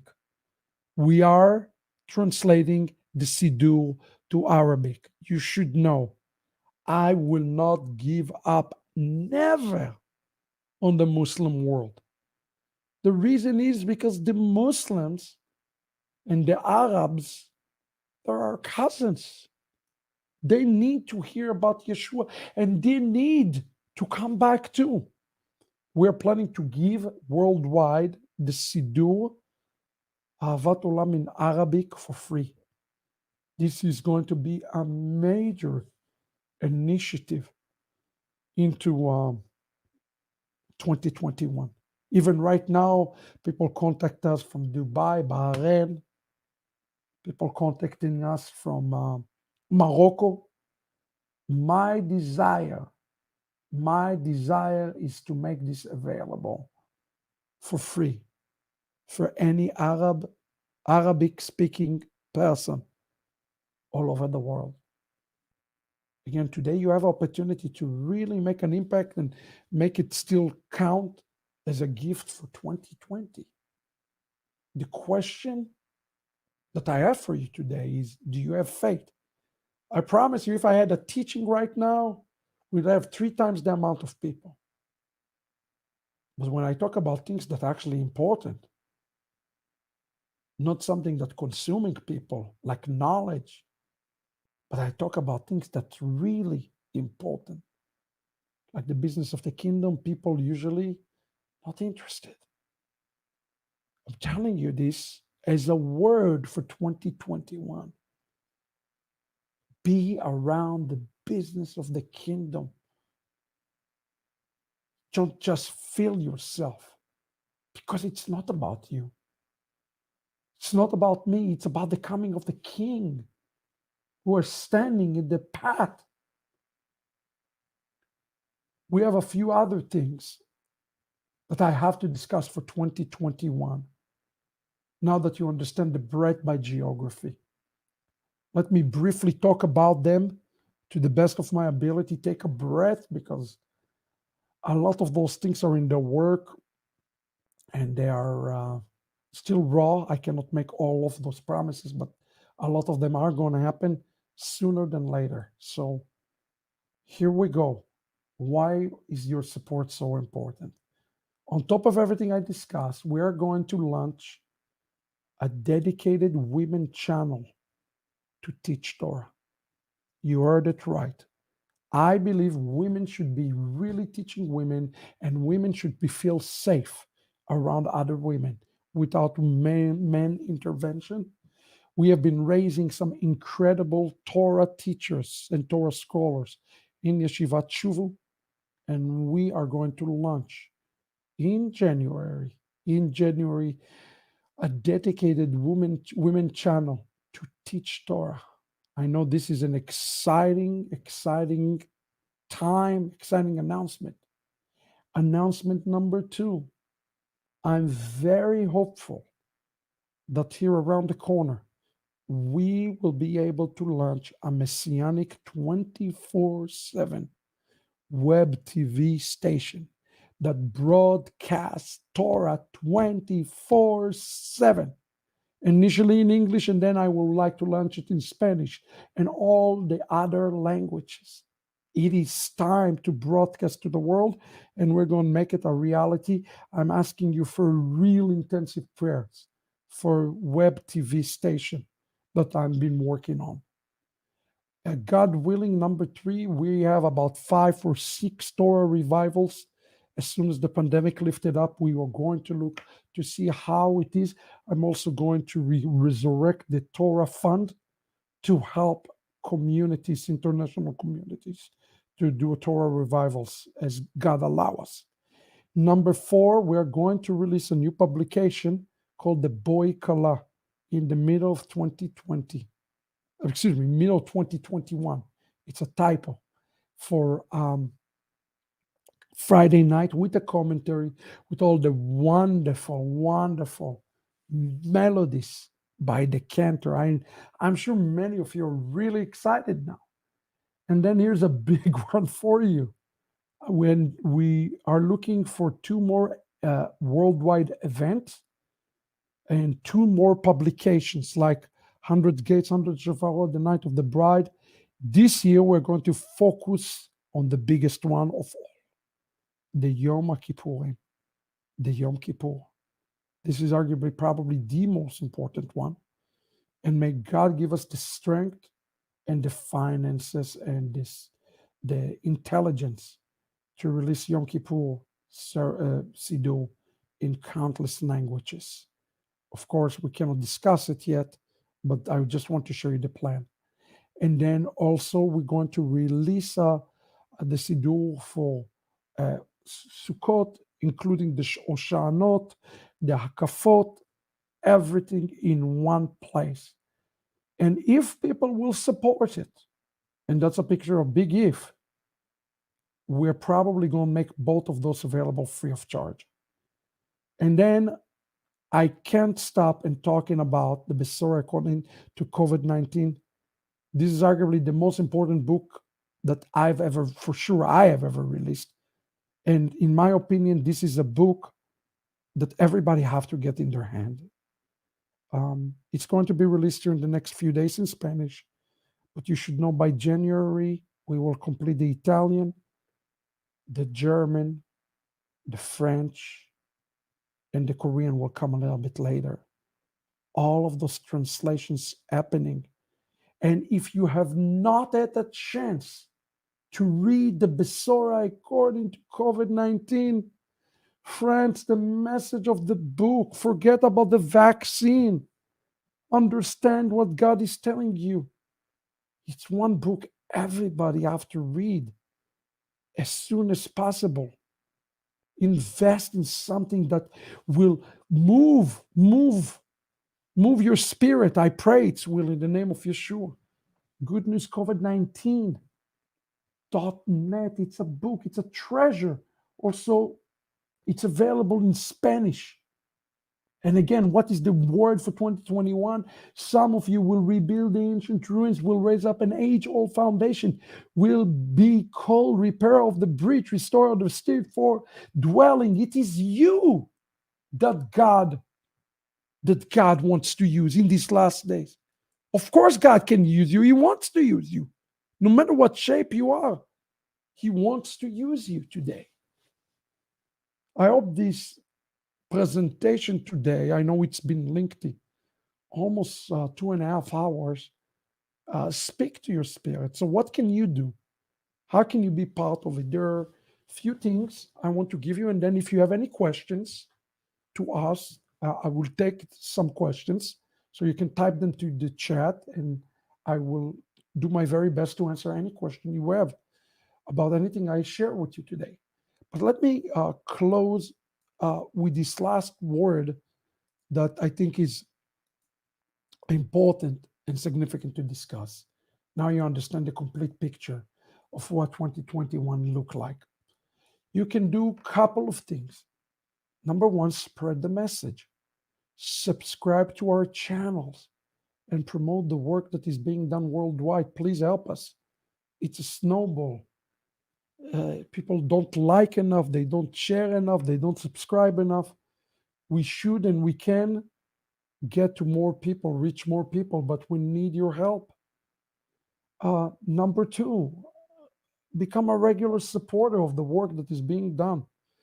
I cannot stress enough how much this financial support is critical, especially now we are an independent organization. And without this support, none of this can function. Number three, consider, this is for those who are really serious, consider joining Yeshivat Shuvu or maybe Kosher Pasture programs. This is our internal yeshiva, and that is the best place to come and be discipled, in my opinion. And again, you can check it out, www.shuvu.tv or kosherpasture.com. And then number four, continued prayers for Ahavat Ammi and our staff. I am not joking when I tell you that we're working so hard that at times my wife tells me she's worried I'm going to crash one day and collapse. And I pray that God give me strength and the rest of our staff to not just keep it going, but to build into this significantly, a lot more into this, because I feel the more we do, the more overwhelmed I am with everything that I believe we need to do. And we have absolutely tremendous work ahead of ourselves. The first hurdle that I want to see us overcoming is this fiber optics right now, to get this installed and to make this happen. Even right now, as we speak, we are still over $14,000 short, and we have 2 days to raise these funds. So I'm praying that God will provide for that and give us the opportunity to do this in excellence. And now it's a time, if you have, I'm going to pray, if you have questions about anything, Ahavat Ammi or the yeshiva or the synagogue or the plans or geographies, if you want to ask me anything, I'm going to, once a year I do this, and I'm taking your questions as our friends and supporters. So just type in your question, and I'm going to answer them. But while I'm waiting for questions, I'm going to pray. Abba, thank you for the work that is being done. The work is great, but Lord, we cannot rest. We cannot stop. We have to push forward because the end days, the end times is near, is here. The Geulah is at the door. Mashiach is knocking on the door, asking, Lord, that all of those pieces, the outreach, all the channel, all the people who labor around this, the yeshivot, the virtual synagogue, Lord, all those three pieces will work together in a way that honor the God of Israel and bring Messiah one step closer. Bring the Messiah one step closer. So, Lord, we ask for a provision, not just financially, but also, or especially, in the revelation, in the wisdom, in the understanding. Thank you, Lord, that you have given us this opportunity to do this, and you send many who are understanding the vision. They're getting the vision, and they're putting seed into the vision in different ways. If it's through prayer, especially needed now is this financial support, so we can upgrade what we need to upgrade, but also in other ways that we don't always see. Thank you, Lord. We bless your name, and we ask about the 2021 will be the year for all of us when we take old seeds, old roots, the roots of Edom, the root of Esav, and we do exactly what Moses did. He grind them.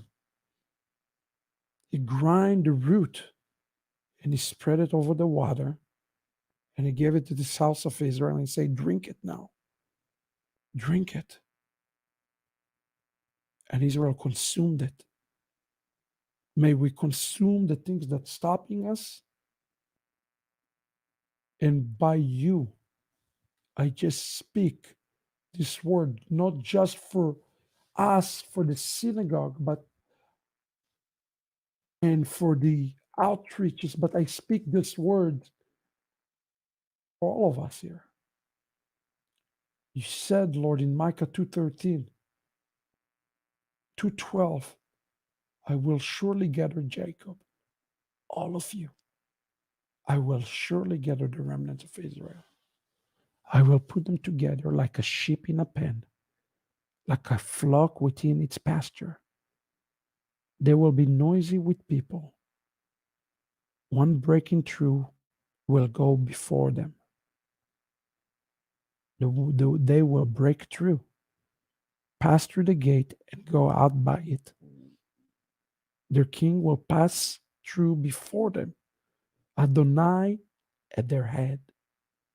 Thank you, Lord, for the power to break through, the power to break out. We ask about in the name of Yeshua that you give us this great power to break out in this year. In the mighty name of Messiah Yeshua. Amen and amen. Praise be to God. I see that there are no questions. That's mean that I have done okay job in giving you a real picture of what's happening. And I hope that you will be part of this and enjoy this adventure, this journey, and with us and partake in whatever way God is giving you the means to partake, financial, spiritual, whatever it is. It's great to have you here. It's great for you to be in this journey. Thank you for being here. We bless the Lord for you. There is one question. I'm going to take it. Is from Mariano. Mariano, you're asking the question: what can other Messianic Jewish synagogue we're going to do to support the work? I mean, look, Mariano, I'll be honest with you.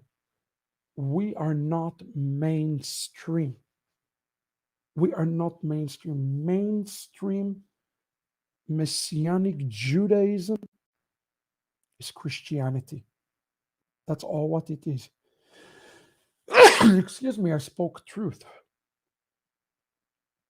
I don't want to introduce you to Christianity with a little Hebrew flavor. That's not productive. It will not do anything. I would love to see more Messianic communities that support Ahavat Ammi Ministries, but I don't.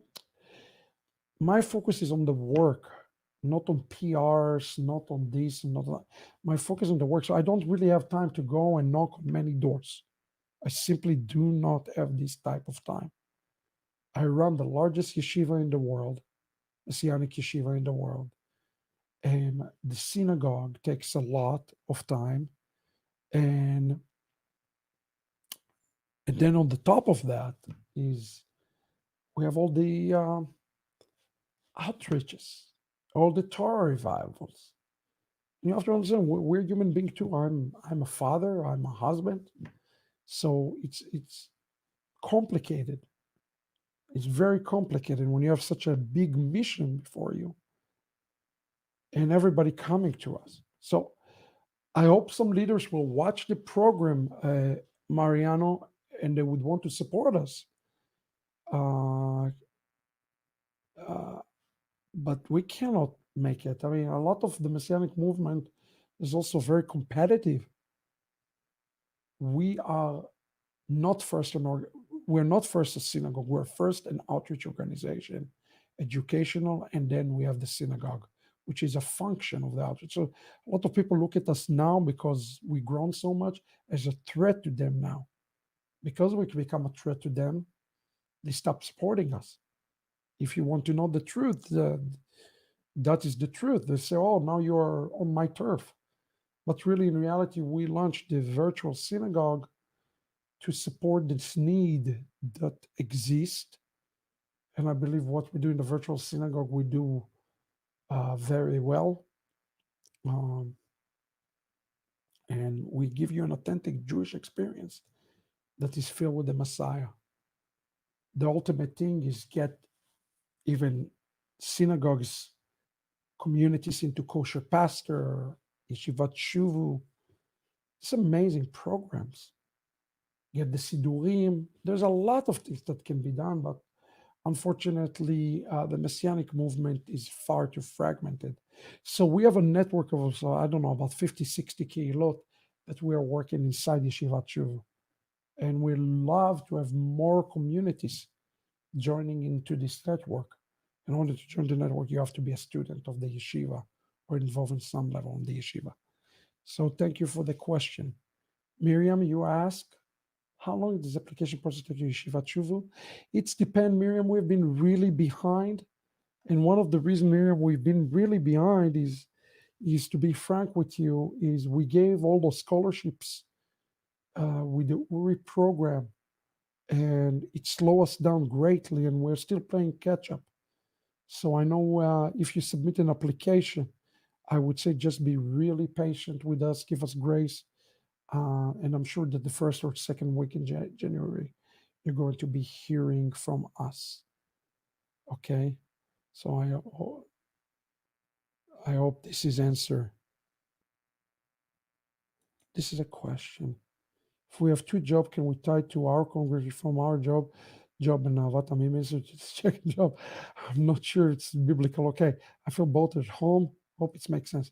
Well, I know your home congregation. First of all, let me say, your home congregation is my student. Okay? So support my student. If you support my student, you support me. Because my very first responsibility is to my students. That's the way it's supposed to work. A rabbi is responsible for his student. So if you're in the community, support your student. Support my student, who is the leader that you are under. Now, Ahavat Ammi Synagogue is the main, is the core, and they need to support Ahavat Ammi. And I'm sure that they do that. I don't know, but I'm sure that they do. But I hope that's answering your question. Now, if God wants you to give more, then do it. But I know the community you are in love the people, and I would want you to support them because they need the support very, very much. So thank you for the question, Veronica. I am thankful for this time we spent together this evening. I know it's been a long broadcast. Again, if you have any questions, please don't hesitate to reach out to us. And let's see if we can hit this immediate target and get excited about 2021. 2020 was amazing, but 2021 is going to be even more amazing. And we bless the Lord for all of you. Again, thank you so much, and have Laila Tov, and 2021 be a year of Geulah upon you, your family, and all the work. Thank you again. Laila Tov.